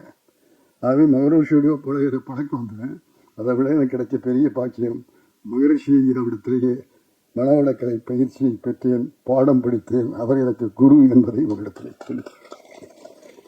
இவ்வளவு பரபரப்பாக படபடப்பாக ஓடிக்கிட்டு இருந்தேன்னா அந்த கவலைகளெல்லாம் மறந்து நிம்மதியோட மகிழ்ச்சியோட சந்தோஷமாக இருக்கேன்னு சொன்னால் வேதாத்திரி மகிழ்ச்சிகள் சொல்லிக் கொடுத்த உடற்பயிற்சி, மனவளக்கலைச்சி, தியானம், உணவு பயிற்சி, இதுதான் காரணம். ஆகவே நான் இந்த ஆனந்த வாழ்க்கைக்கு இன்றைக்கு துணையாக இருக்கேன், சந்தோஷமாக இருக்கேன்னா அதுக்கு காரணம் வேதாத்திரி மகிழ்ச்சி என்பதை மகிழ்ச்சியோடும் பெருமையோடும் சொல்லிக் கொள்கிறேன். அதை சொல்லிக் கொள்வதற்கு காரணம் இங்கே பத்திரிகையாளர்கள், ஊடகங்களைச் சேர்ந்தவர்கள் தான் இங்கே வந்திருக்கிறார்கள். அவர்களுக்கெல்லாம் சொல்லி கேட்டுக்கொள்கிறேன், எப்போ பார்த்தாலும் பாலியல் பயிற்சி, குடிப்பழக்கம், ஊழல் அப்படிங்கிறத ஃபோக்கஸ் பண்ணி மக்களிடத்தில் கொண்டு போய் சேர்க்குறீங்க. ஒரு மூத்த இயக்கணும்னா 60 ஆண்டு திரைத்துறையில் இறந்துங்கிற முறையில் நாட்டுக்கு நல்லது நடக்கணும், வருங்கால சமூகம் நல்லா இருக்கணும். இப்போ எனக்கு ரொம்ப வருத்தமான ஒரு விஷயம், இந்த போதைப்பொருள் இருக்கு, அந்த போதைப்பொருள் பெரியவர்களிடத்தில் மட்டும் போய் சேரலை, பள்ளி கல்லூரி மாணவ மாணவிகளிடத்தில் போய் சேர்ந்து கொண்டு இருக்கிறது என்றால் வருங்கால உலகம் போதை பழக்கம் உள்ள உலகமாக ஆகிவிடும். அந்த பயம் இருக்கு எங்களுக்கெல்லாம். ஒவ்வொரு பெற்றோரும் வயிற்றில் நெருப்பு கட்டிட்டு வாழ்ந்துக்கிட்டு இருக்காங்க. பிள்ளைங்களை கல்லூரிக்கு பள்ளிக்கு அனுப்பிச்சிட்டு இந்த பிள்ளை எப்படி திரும்பி வருமோன்னு பயந்துக்கிட்டு இருக்கிறாங்க. ஆகவே அதெல்லாம் நல்லபடியாக நடக்கணும், ஒழுக்கத்தோடு இருக்கணும், நம்முடைய பழைய பண்பாடும் கலாச்சாரமும் வரணும். அப்படின்னா வேதாத்திரியத்தை பின்பற்ற வேண்டும் என்பதை வலியுறுத்தி இந்த பத்திரிகையாளர்களும் ஊடகங்களைச் சேர்ந்தவர்களும் மக்களுக்கு விழிப்புணர்வு வேண்டும் என்று சொல்வதற்காக நான் இங்கே வந்திருக்கிறேன். ஆகவே அதை நான் சும்மா வந்து சொல்ல, அந்த குழியை பிடித்து வாழ்ந்து அதை நிறைய பெற்று சந்தோஷப்பட்டு இங்கே மகிழ்ச்சியோடு உங்களிடத்தில் வந்து சொல்கிறேன், ஐயா ஒரு நல்ல விஷயம் இருக்கு, அதை கற்றுக் கொடுத்து மக்களை நல்ல வழியில் வருவதை விழிப்புணர்வு உண்டாக்குங்கள் என்று ஒரு பெரிய மனிதனாக உங்களிடத்திலே இருகரம் கூப்பி கேட்டுக்கொள்கிறேன். இங்கே வந்திருக்கிற இந்த கலைத்துறை இருக்காங்களே, பாக்யராஜ் உட்பட, மீரா உட்பட, தம்பி சிவா உட்பட, இவங்க அவ்வளோ பேரும் இங்கே வந்து இந்த படத்துக்கு உதவி செஞ்சுருக்காங்க. அப்படின்னு சொன்னால் இந்த ஒரு படத்தோடு நீங்கள் நிறுத்தி விடக்கூடாது. மக்கள் திருந்துகிற வரையில் வேதாத்திரத்தை நீங்கள் உலகம் முழுவதும் பரப்ப வேண்டும் என்று நான் உங்களை பணிவோடு கேட்டுக்கொள்கிறேன். ஒரு முறை கைதட்டி இவங்கெல்லாம் மனசில் பதிகிறதா வச்சுக்கிட்டு உதயகுமார் வந்திருக்காரு, எனக்கு போட்டி டைரக்டர். அவர் ஏவிஎம்மில் தொடர்ந்து படம் பண்ணிக்கிட்டு இருக்கும்போது நடுவில் பூந்து எஜமான் படம் பண்ணவர் உதயகுமார், அது உங்கூர்காரர்கள். அது மாதிரி அந்த உணர்வுகள் இருக்கிறவர்கள் வந்து சேர வேண்டும் என்பதல்ல, சேவை செய்ய வேண்டும். இந்த குழிகளை கொண்டு போய் சேர்க்க வேண்டும். அந்த பொறுப்பு நமக்கு. அந்த பொறுப்பை நம்ம செஞ்சோம்னாலே வருங்கால உலகம் சிறந்த உலகமாக ஆகும். அவங்க எல்லாரையும் இருகரம் கூப்பி கேட்டுக்கொள்கிறேன். அதற்கு பத்திரிகைகளும் ஊடகங்களும் எங்கள் திரையுலகத்தைச் சேர்ந்தவர்களும் துணையாக இருக்க வேண்டும் என்ற வேண்டுகோளை இந்த கூட்டத்தில் முருகானந்தவங்க பல நேரத்தில் கிராமத்துக்கு வரமாட்டீங்களா, நான் கிராமத்துக்கு வரல, நகரத்திலேயே உங்கள் கொள்கையை பரப்பிக் கொண்டிருக்கிறேன் என்பதை மகிழ்ச்சியோடு சொல்லிக்கொள்ள ஆசைப்படுகிறேன். ஆகவே வாழ்க்கை என்பது வேறு யார்கிட்டையும் இல்லை. ஐயா சொன்ன மாதிரி நம்மகிட்ட இருக்கு. நம்ம ஒழுங்காக இருந்தால் வாழ்க்கை நல்லா இருக்கும். நம்ம சந்தோஷமாக இருந்தால் வாழ்க்கை சந்தோஷமாக இருக்கும். நாம் கட்டுப்பாடோடு இருந்தால் வாழ்க்கை நல்லா இருக்கும். வரவுக்கேற்று செலவு செஞ்சால் வாழ்க்கை நல்லா இருக்கும். பொறாமப்படாமல் இருந்தால் வாழ்க்கை நல்லா இருக்கும். கோவப்படாமல் இருந்தால் வாழ்க்கை நல்லா இருக்கும். இதுதான் மனவளக்கரை கொள்கை. இவைகளை படித்துக்கொண்டு வேதாத்திரி வெளியிலே நாமெல்லாம் வாழ்ந்து மகிழ்ந்து ஆனந்த வாழ்க்கை வாழ்வோம் என்பதை சொல்லி, எண்ணியது எண்ணியான் எய்துவர், எண்ணியர் திணியர் வகுப்பு என்ற குரலை சொல்லி, எங்கள் திரையுலக உலகத்தில் இருக்கிறவர்கள் இந்த அமைப்பை பின்பற்றி செயல்பட்டால் உங்களுக்கு பல குழப்பம் இருக்கிறது எனக்கு தெரியும். இப்போ சினிமா வந்து நஷ்டத்தில் போயிட்டு இருக்கு. ஆகவே அந்த நஷ்டமெல்லாம் உங்களை தாண்டி போகணும் அப்படின்னு சொன்னால் மனதை கட்டுப்படுத்துங்கள், தொழிலை ஒழுங்காக செய்யுங்கள். நானே விஷயம்தான், தொழிலை ஒழுங்காக கற்றுக்க, தொழிலை முழு ஈடுபாடோட செய்து வேலை செய்கிற போது நேரம் பார்க்காத, கடிகாரத்தை பார்க்காத. நாங்களும் கடிகாரம் பார்த்ததில்லை, சாப்பாடு பார்த்ததில்லை, தூக்கம் பார்த்ததில்லை, வேலை வேலை வேலை. அந்த உழைப்புக்கு முதலிடம் கொடு, நம்பிக்கையோடு முடியுமான்னு கேட்டால் முடியாது. இந்த பாக்யராஜ் சார் இருக்காரு, இப்போ பாரதிராஜ் சார் வரும்போது வெறும் எழுதி கொடுக்குற காப்பி ரைட்டர். அந்த காப்பி ரைட்டர் தான் இன்னைக்கு சென்னை தமிழகத்தில் ஸ்கிரீன் பிளேல அவர் தான் நம்பர் 1.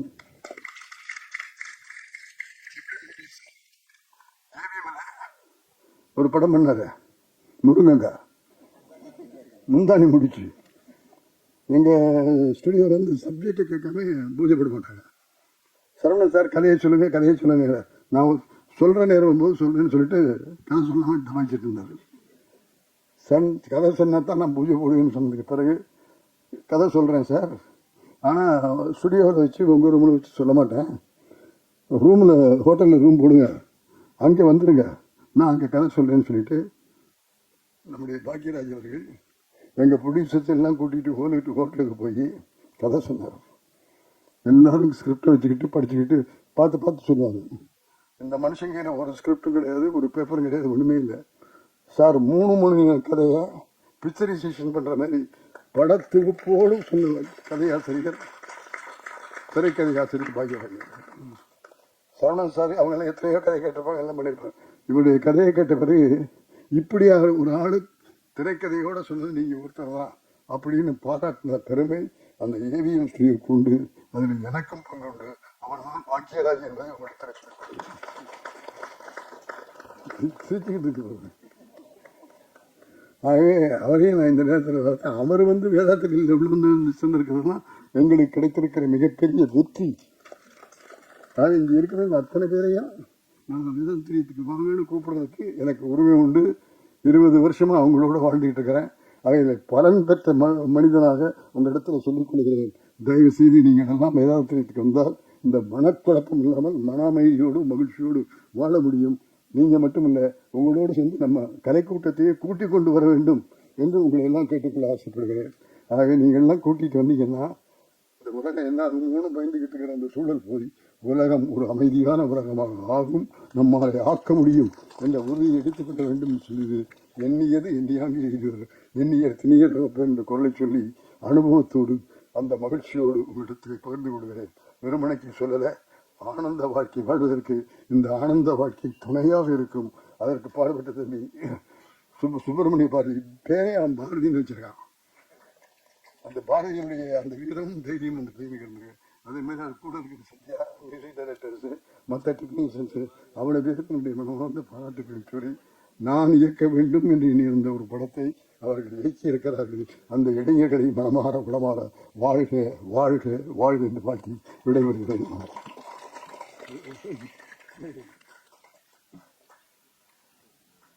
மிக்க நன்றி ஐயா. உங்களுடைய அனுபவம் கூடிய அறிவுரைகள் கண்டிப்பாக ஒவ்வொரு தனி மனிதனுக்கும் தேவை என்பதை நாம் உணர்ந்து கொள்கிறோம்.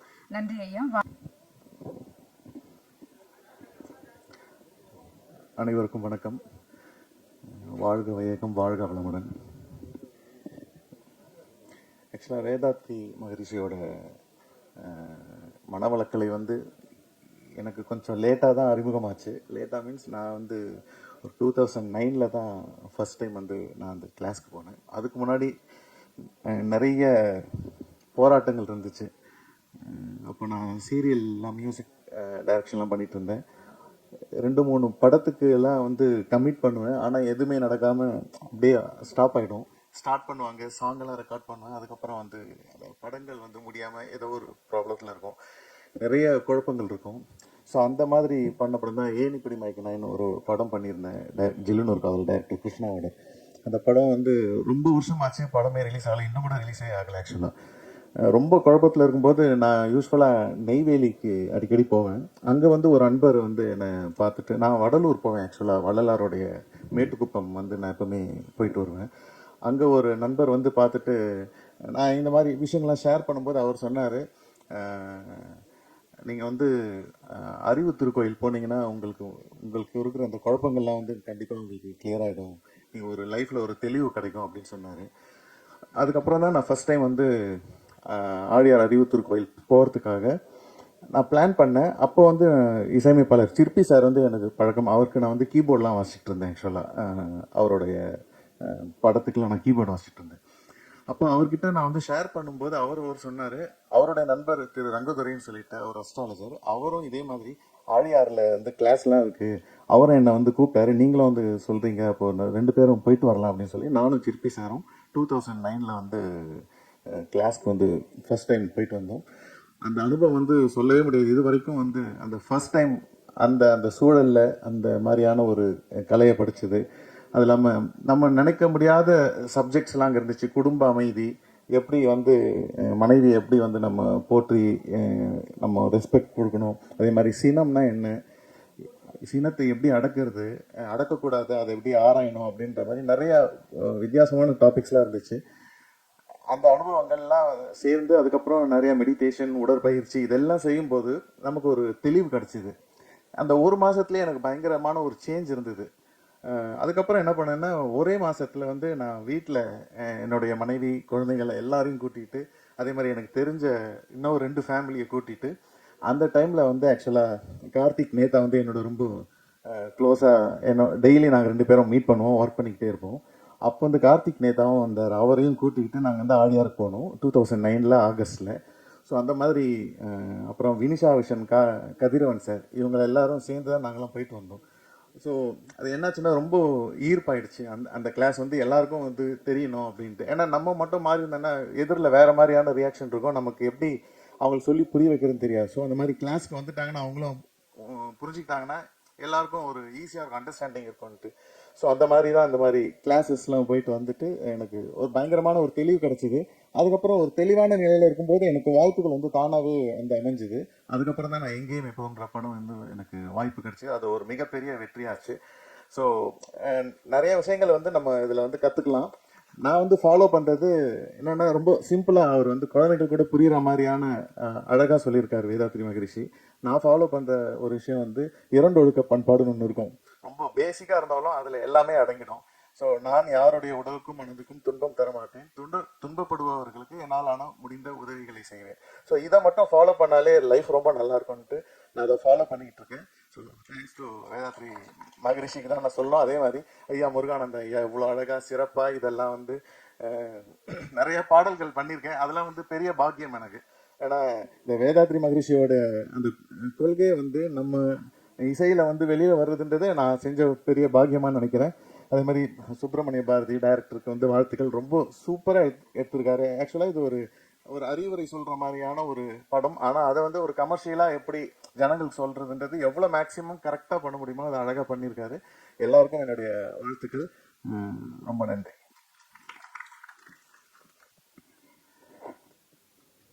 வருகை தந்திருக்கும் அனைவருக்கும் என்னுடைய பணிவன்பான வணக்கங்களை இந்த நேரத்தில் தெரிவித்துக் கொள்கிறேன்.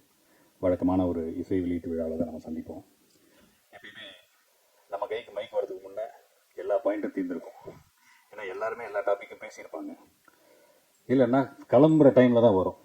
எல்லாரும் ப்ரிப்பேர் ஆகிடுவாங்க. விட்டா கதவை திறந்தா பறந்துடலாம் அப்படின்ற போது தான் வரும். ஸோ அதனால் ரொம்ப சுருக்கமாகவே என்னுடைய உரையை துவங்கலான் இருக்கேன். அருட்தந்தை வேதாத்ரி மகரிஷி அவர்கள்,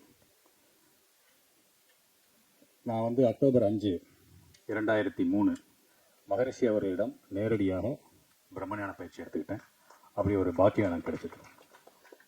அதை இப்போ தான் முதல் தடவையாக ஒரு மேடையில் சொல்கிறேன். அதுக்கான சரியான மேடை இதுதான்னு நான் நினைக்கிறேன்.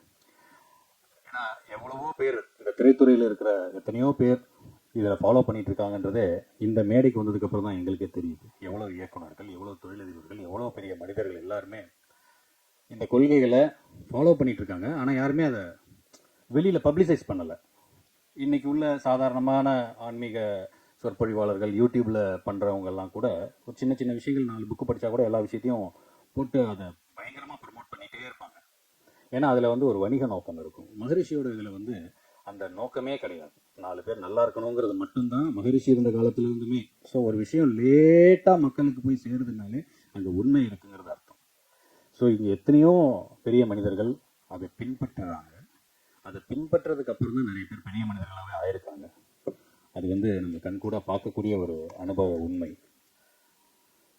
உண்மையை சொல்லணும்னா எல்லாருக்குமே ஒரு காலத்தில் அந்த ஃப்ரஸ்ட்ரேஷன், ஸ்ட்ரெஸ்ஸு அதெல்லாம் தாண்டி ஒரு குழப்பமான சூழ்நிலையில் நான் அங்கே போனேன். நான் அதுக்கப்புறம் தெளிவானேன். அதுக்கப்புறம் என்னோடய லைஃப் மாறிச்சு அப்படின்றத நாங்கள் படத்தில் எப்படி ஆனந்த வாழ்க்கையில் சொன்னோமோ, நிறைய பேர் மேடையில் பேசின பிரபலங்களும் சரி, அதே போல் உடல் சார்ந்த பிரச்சனைகள்லேருந்து அவங்க எப்படி ஆரோக்கியமான ஒரு வாழ்க்கை முறைக்கு மாறினாங்கன்றதையும் இந்த பயிற்சிகள் மூலிமா அவங்க மாறினாங்கன்றதையும் ஒரு அனுபவ உண்மைகளாக இங்கே பகிர்ந்துக்கிட்டாங்க. நாங்கள் என்ன இப்போ படமாக என்ன சீன்ஸ் பண்ணோமோ அந்த சீன்ஸ் எனக்கு லைவாக நடந்த மாதிரி ஒரு எக்ஸ்பீரியன்ஸ். அதில் நாங்கள் ஷூட் பண்ணதை இங்கே மேடையில் பேசுன நம்ம மரியாதைக்குரிய எஸ்பிஎம் ஐயா அவங்க பேசும்போது கூட நமக்கு அது ஹார்ட்லி கனெக்ட் ஆச்சு. சமுத்திரகனி சாராக இருக்கட்டும், எங்களுடைய குருநாதர் பாக்யராஜ் சார் அவர்களாக இருக்கட்டும், எல்லாருமே பேசும்போது எப்பயுமே எந்த ஒரு விஷயம் பேசினாலுமே எனக்குள்ளே கனெக்ட் ஆகிற ஒரு விஷயம் தலைவர் ரஜினிகாந்த் அவர்கள். உண்மையிலே எனக்கு இந்த தியானம் பண்ணணுங்கிற ஆர்வத்தை தூண்டியதே அவர் தான். அப்போது பாபா படம் ரிலீஸ் ஆன சமயம் தியானம், அந்த ஒரு பாபாஜியை தேடி அவங்க போவாங்க, அந்த இதெல்லாம் இருக்கும். அந்த சமயத்தில் நமக்கும் தியானம் பண்ணணுன்ற ஒரு ஆர்வம் இருக்குது. தலைவர் சொல்லிட்டாரு, மெடிடேஷன் பண்ணால் வாழ்க்கையில் முன்னுக்கு வரலாம், ஒரு நல்ல ஒரு ஃபியூச்சர் இருக்கும் அப்படின்னு சொல்கிறாரு. இது யார்கிட்ட போகிறது, என்ன பண்ணுறது தெரியல. ஆனால் எனக்கு தியானம் பண்ணணும், இது கற்றுக்கணுன்ற ஒரு எண்ணம் மட்டும் இருந்தது. திடீர்னு ஒரு நாள் நாங்கள் இப்போ மளிகை கடை வச்சிருந்தோம். எங்கள் கடைக்கு வர ஒரு பெரியவர் திடீர்னு ஒருத்தர் வந்தார். என்ன தம்பி பேசிகிட்டே இருக்கும்போது ஒரு நாள் சொன்னாங்க, எனக்கு தியானம் பண்ணணும் இன்ட்ரெஸ்ட், எங்கள் தலைவர் சொல்லியிருக்காருங்க. அப்படியா, சரி நான் ஒரு இடத்துக்கு நான் கூப்பிட்டு போகிறேன் அப்படின்னு சொல்லிட்டு என்னை ஆவடி அறிவு திருக்கோயிலில் கொண்டு போய் என்னை சேர்த்துக்கிட்டு எனக்கு வேதகிரியை தீட்சை கொடுத்தாங்க. அதுக்கப்புறம் நான் தொடர்ந்து பயிற்சிகள் எடுத்தேன். கரெக்டாக அந்த ஒரு வருஷத்துக்குள்ளேயே நான் பிரம்மஞானமும் ஆழியாரில் கம்ப்ளீட் பண்ணேன். அந்த பெரியவரை நான் அதுக்கப்புறம் பார்க்கவே இல்லை. ஸோ நம்ம ஒரு விஷயத்த நினைக்கிறோம் அப்படின்னும் போது அந்த சக்தி சமுத்திரகனி சார் பேசின மாதிரி அதுவே நம்மளை இழுத்துட்டு அது கொண்டு போய் நம்மளை எங்கே சேர்க்கணுமோ அதை சரியாக சேர்த்துருவோம். ஒரு சாதாரண பையனா, ஒரு சாதாரண மாணவனா ஆழியாரில் போய் நின்று மகரிஷியை தரிசிக்கிற பாக்கியத்தை கிடைச்ச ஒருத்தனுக்கு இன்னைக்கு எங்கள் துறை சார்ந்த அத்தனை பெரியவர்களும் இருக்கக்கூடிய மேடைகளில் அவர்கள் நம்மளை பற்றி பேசக்கூடிய ஒரு பெரும் பாக்கியம் கிடைச்சதுன்னு சொன்னால், அந்த சாதாரண பையன் ஒரு நடிகராகிற ஒரு வாய்ப்பு கிடைக்குது, அவனுக்குள்ள ஏதோ ஒரு அட்ராக்ஷன் இருக்குது, ஒரு திறமை இருக்குங்கிறது எல்லாமே உண்மையிலே அங்கே போனதுக்கு அப்புறம் தான் நான் மாறுறேன். அதுக்கு முன்னாடி நான் ஆர்டிஸ்ட் ஆகணும்னு நினச்சி பார்த்தது இல்லை, எதுவுமே நம்ம நினச்சி கூட பார்க்கல. ஸோ பட் நம்மளுடைய எண்ணங்களை வலிமையாக்குறதுக்கும் சொன்னாங்க இல்லையா, இப்போ ரஜினி சார் நம்ம திருவான்மியூர் மன்றத்துக்கு வந்தாங்கன்னு எஸ்பிஎம் ஐயா சொன்னதுக்கு அப்புறம் தான் எனக்கே தெரியும். அந்த இடத்துக்குன்னு ஒரு வைப்ரேஷன் இருக்குன்னு சொன்னாங்க இல்லையா, அது மாதிரி நீங்கள் ஆழியாருக்கு அவசியம் எப்பயுமே நம்ம ஒரு விஷயத்தை ரெக்கமெண்ட் பண்ணும்போது அதை நீங்கள் யான் பெற்ற இன்பம் பெருகை வையகம்ன்ற மாதிரி ஆழியாருக்கு இங்கே வந்திருக்கிற அன்பர்கள் அத்தனை பேருக்கும் தெரியும். உலகம் பூரா இருக்கக்கூடிய உலக சமுதாய சேவா சங்கத்தை சேர்ந்த அன்பர்கள் அத்தனை பேரும் அதை அனுபவிச்சிருப்பீங்க. வராத நண்பர்கள் ஒரு முறை அங்கே போய் நீங்கள் எல்லாரும் அதில் கோர்சஸ் எடுத்துக்கிட்டீங்கன்னு சொன்னால் அதோட எக்ஸ்பீரியன்ஸஸ் நீங்கள் லைஃப் லாங் மறக்கவே மாட்டீங்க. உங்கள் லைஃப் டெஃபினட்டாக சேஞ்ச் ஆகும். இந்த வாய்ப்பை எனக்கு தந்த அருட்தந்தை மகரிஷி அவர்களுக்கு இந்த நேரத்தில் என்னுடைய நன்றியை தெரிவிச்சுக்கிறேன். ஏன்னா அவங்களுடைய அருள் இல்லைன்னா இந்த வாய்ப்பு நிச்சயமாக எனக்கு கிடைச்சிருக்காது. என் இனிய நண்பர் சுப்பிரமணிய பாரதி அவர் பல வருடமாக சினிமாவில் ஒரு இயக்குனராகிறதுக்கு வெற்றி வாய்ப்பை பெறுவதற்காக போராடி கொண்டிருந்தவர். அவருக்கு இப்பேற்பட்ட ஒரு அருள் வாய்ப்பு அவருக்கு கிடைச்சி அது திரையில் வந்திருக்கு. அது உண்மையிலே அவருடைய நல்ல மனசுக்கு கிடைத்த ஒரு வெற்றி. அதே போல் இந்த படத்தில் பாக்யராஜ் சார் எத்தனையோ பேர் இருந்தாலும் பாக்யராஜ் சாருக்கு வந்து அந்த இந்த வேர்ட்ஸ் இந்த விஷயங்கள் வந்து அவர் மூலிமா நிறைய பேருக்கு எஸ்டாப்ளிஷ் ஆகணும்னு சொன்னால் அவருடைய நல்ல மனசுக்கு மகரிஷி அவர்கள் இந்த ஒரு வாய்ப்பை வழங்கியதாக தான் நான் கருதுகிறேன். அண்டு இங்கே நிறைய எங்களுடைய அறிவுத்திற்குலை சேர்ந்த ஐயா மயிலானந்தம் அவர்கள், துணைத் தலைவர் சின்னசாமி ஐயா அவர்கள், சிஇஓ முருகானந்தம் ஐயா அவர்கள், அப்புறம் வந்து நம்ம துணைத் தலைவர் ராமராஜ் காட்டன் நாகராஜன் சார் அவர்கள், சென்னை சில்க்ஸ் ஐயா அவர்கள், போத்தீஸ், எவ்வளோ தொழிலதிபர்கள், எவ்வளோ பெரிய மனிதர்கள் எல்லாருமே மகரிஷியுடைய அன்பர்களாகவும் அவருடைய கொள்கைகளை எடுத்து சென்று மக்கள்கிட்ட சேர்க்கக்கூடிய மனிதர்களாக இருக்கிறாங்கன்னு நினைக்கும் போது ரொம்ப சந்தோஷமாக இருக்குது. இன்னும் நிறைய பிரபலங்கள் பேச இங்கே இருக்கிறாங்க. என்னுடைய விட்டல் சார் இந்த படத்தில் ரஜினி சாருடைய ஃப்ரெண்டு, அவங்க இந்த படத்தில் தாத்தா கேரக்டர் நடிச்சிருந்தாங்க. அவங்க நிகழ்ச்சிக்கு வந்துட்டு கிளம்பிட்டாங்க. ஸோ அவங்களுக்கு இந்த நேரத்தில் என்னுடைய நிறைய தெரிவிச்சு படத்தில் நடிச்சிருக்கிற மீனாகிருஷ்ணன் மேடம், பிரியா, சோஃபியா, கதை நாயனாக நடித்து கொண்டிருக்கும் என் இனிய சகோதரர் அண்டு நம்மளுடைய எங்கள் மாமா கேட்டால் நடித்த குரு ரங்கதுரை ஐயா அவர்கள், ஸோ அத்தனை பேருக்கும் இந்த நேரத்தில் என்னுடைய நன்றியை தெரிவித்து இதில் பணியாற்றிய இசையமைப்பாளர் சத்யா சாருக்கும், கேமராமேன், அசிஸ்டன்ட் டைரக்டர்ஸ், டெக்னீஷியன்ஸ் அத்தனை பேருக்கும் இந்த வாய்ப்பை எங்களுக்கு வழங்கிய அறிவுத்திருக்கோயில் நிர்வாகத்திற்கும் அனைவருக்கும் வந்திருக்கும் அத்தனை பத்திரிகை சகோதர சகோதரிகளுக்கும் நண்பர்களுக்கும் அன்பர்களுக்கும் என் நன்றியை தெரிவித்து விடைபெறுகிறேன். நன்றி, வணக்கம், வாழ்க வளமுடன்.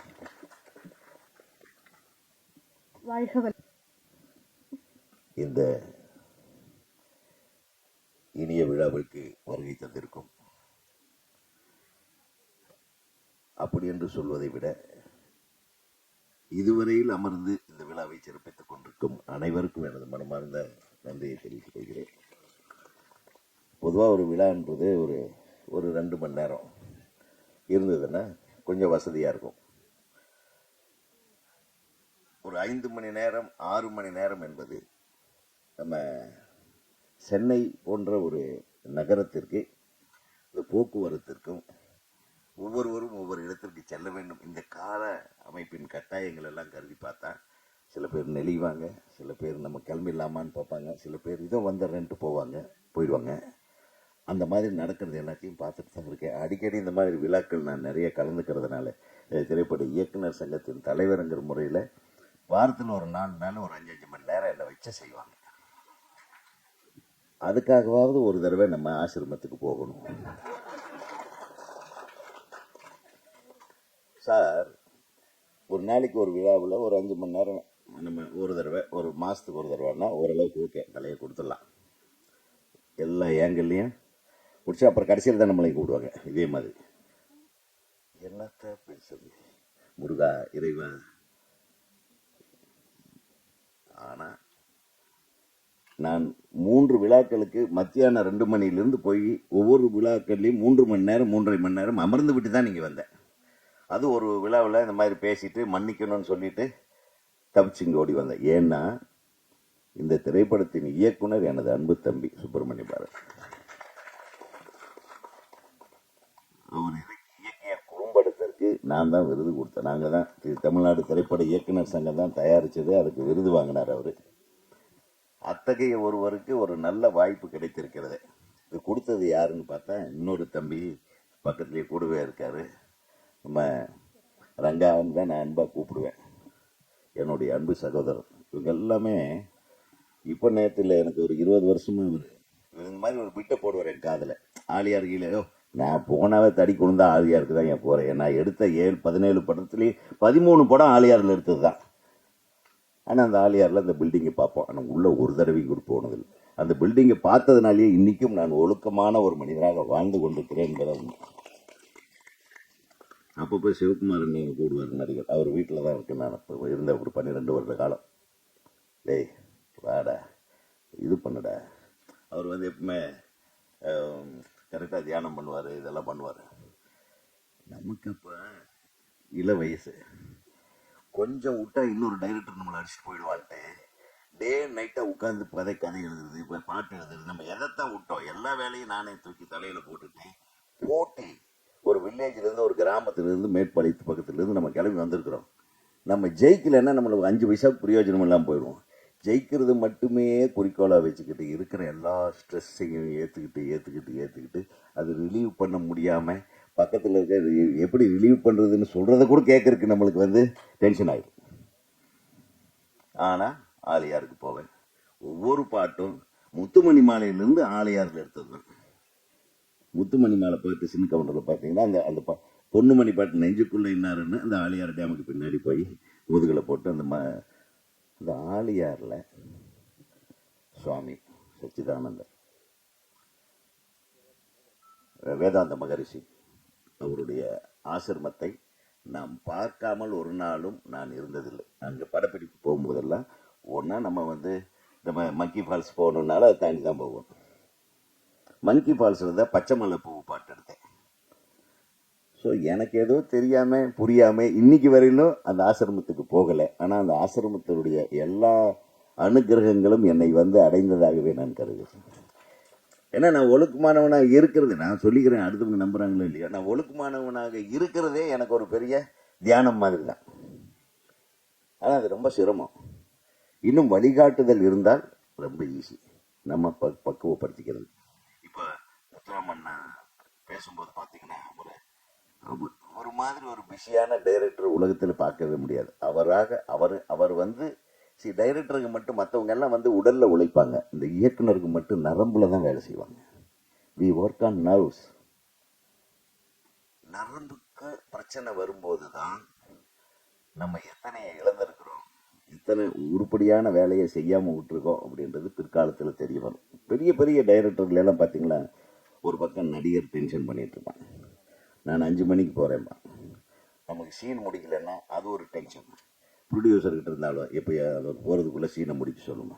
சீனை எப்படி முடிக்கிறது, அது நடித்தா தானே முடிக்க முடியும். ஆனால் முடிக்கலைன்னா டைரக்டர் சரியில்லைன்றவானே. இதையெல்லாம் வேதாந்த மகரிஷி ஐயா அவர்களுக்கு தெரியுமே, வழி சொல்லுவாரா அப்படின்னு நாங்கள் நினச்சதில்லை. ஆனால் அதுக்கு வழி இருக்கு. அது எப்போ தெரிஞ்சது, எஸ்பிஎம் சார் எல்லாம் முடிஞ்சு எல்லாம் டென்ஷன் ஆகி எல்லா ப்ரெஷரையும் அனுபவித்த பின்னாடி தான் அவரே போயிருக்கிறார். ஆக சொன்னாங்க இல்லையா ஐயா, பள்ளிக்கூடத்திலிருந்தே இந்த மாதிரி பாடத்திட்டத்தை கொண்டு வரணும். இந்த தியானங்கள் என்பது என்ன, எப்படி வந்து ஒரு மனிதனை வந்து மனிதனுக்கு உண்டான அந்த மற்ற சபலங்கள் என்று நான் சொல்வது என்னன்னா, அந்த நிலைத்தன்மை இல்லாத ஒரு மைண்டு, அங்கே தாவர மைண்டை ஒருமுகப்படுத்துறதுக்கு உண்டான அந்த வழிமுறைகளை சிறு வயது முதலிருந்தே கொண்டு வந்தால் நன்றாக இருக்குமே. அதையே நம்ம செய்யக்கூடாது. ஒரு படத்தை எடுத்து அந்த படத்தை பார்த்து தான் அதை புரிஞ்சுக்கணுன்றது அல்ல. என்னை போன்றவர்களுக்கே வந்து நம்ம இந்த மாதிரி ஒரு விஷயம் இருக்குதுன்னு நம்மளுக்கு ரொம்ப நாள் கழிச்சு தான் தெரியுது. அதாவது நம்ம பப்ளிசிட்டி பண்ணலன்றதல்ல, அதுக்கு போயிட்டு வந்தவங்க அதை பற்றி பரப்ப மாட்டேன்றாங்க, அவங்களுக்குள்ளேயே வச்சுக்கிறாங்க. நான் குறை சொல்லலை. நமக்கு கிடைத்த இந்த பாக்கியம் நம்மோடவே இருக்கட்டும் அப்படின்னு நினைச்சிடக்கூடாது. இப்போ வந்து சினிமாவில் இத்தனை பேர்த்துக்கு இன்னைக்கு தான் தெரிஞ்சுது பாருங்க, இவ்வளவு நாள் ஏன் தெரியல. ஏன்னா அதை சொல்லுவதற்கு கூட சிலர் கூச்சப்படுவார். நம்ம போயிட்டு வந்துட்டோம், அங்கே போங்கன்னு சொல்றது கூட கொஞ்சம் கூச்சப்படுவாங்க. ஏன்னா அதை சரியாக எடுத்துக்கிற மனப்பக்குவம் மனிதர்கள்கிட்ட இல்லை. உண்மையாக தான். இதை நம்ம எப்படி தீர்க்கிறது, இந்த மாதிரி எல்லாம் சிந்திக்கணும். இப்போதான் சொல்றாங்க யூடியூப் கலாச்சாரம் வந்த கடைசியில் ஒரே ஒரு கருவேப்பிலை ஒரு நெல்லிக்காயை வச்சு 15 பேர் வைத்தியம் சொல்றான். உண்மையிலுங்க, அப்படி பார்த்தோம்னா 5 நிமிஷத்துல நீங்க வந்து உங்களுக்கு சுகர் இறங்கணுமா, இந்த கருவேப்பிலையை காலையில் எடுத்துங்க, இத்தனை பண்ணுங்க, அதை போட்டு மிக்சியில் அரைங்க, அதை பண்ணுங்க, அது ஒன்று.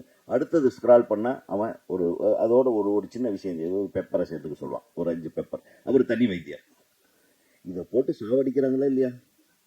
நம்ம ஒரு 5 ரீல்ஸை பார்த்த கடைசியில் நமக்கு அடுத்த நாள் நமக்கு தூக்கம் வராது. காலையில் இருந்து ஒய்ஃபுக்கிட்ட இந்த ஒரு 2 நெல்லிக்காய் வாங்கிம்மா அவளுக்கு, அதாங்க டெய்லி நான் கொடுத்துட்ருக்குறேன்.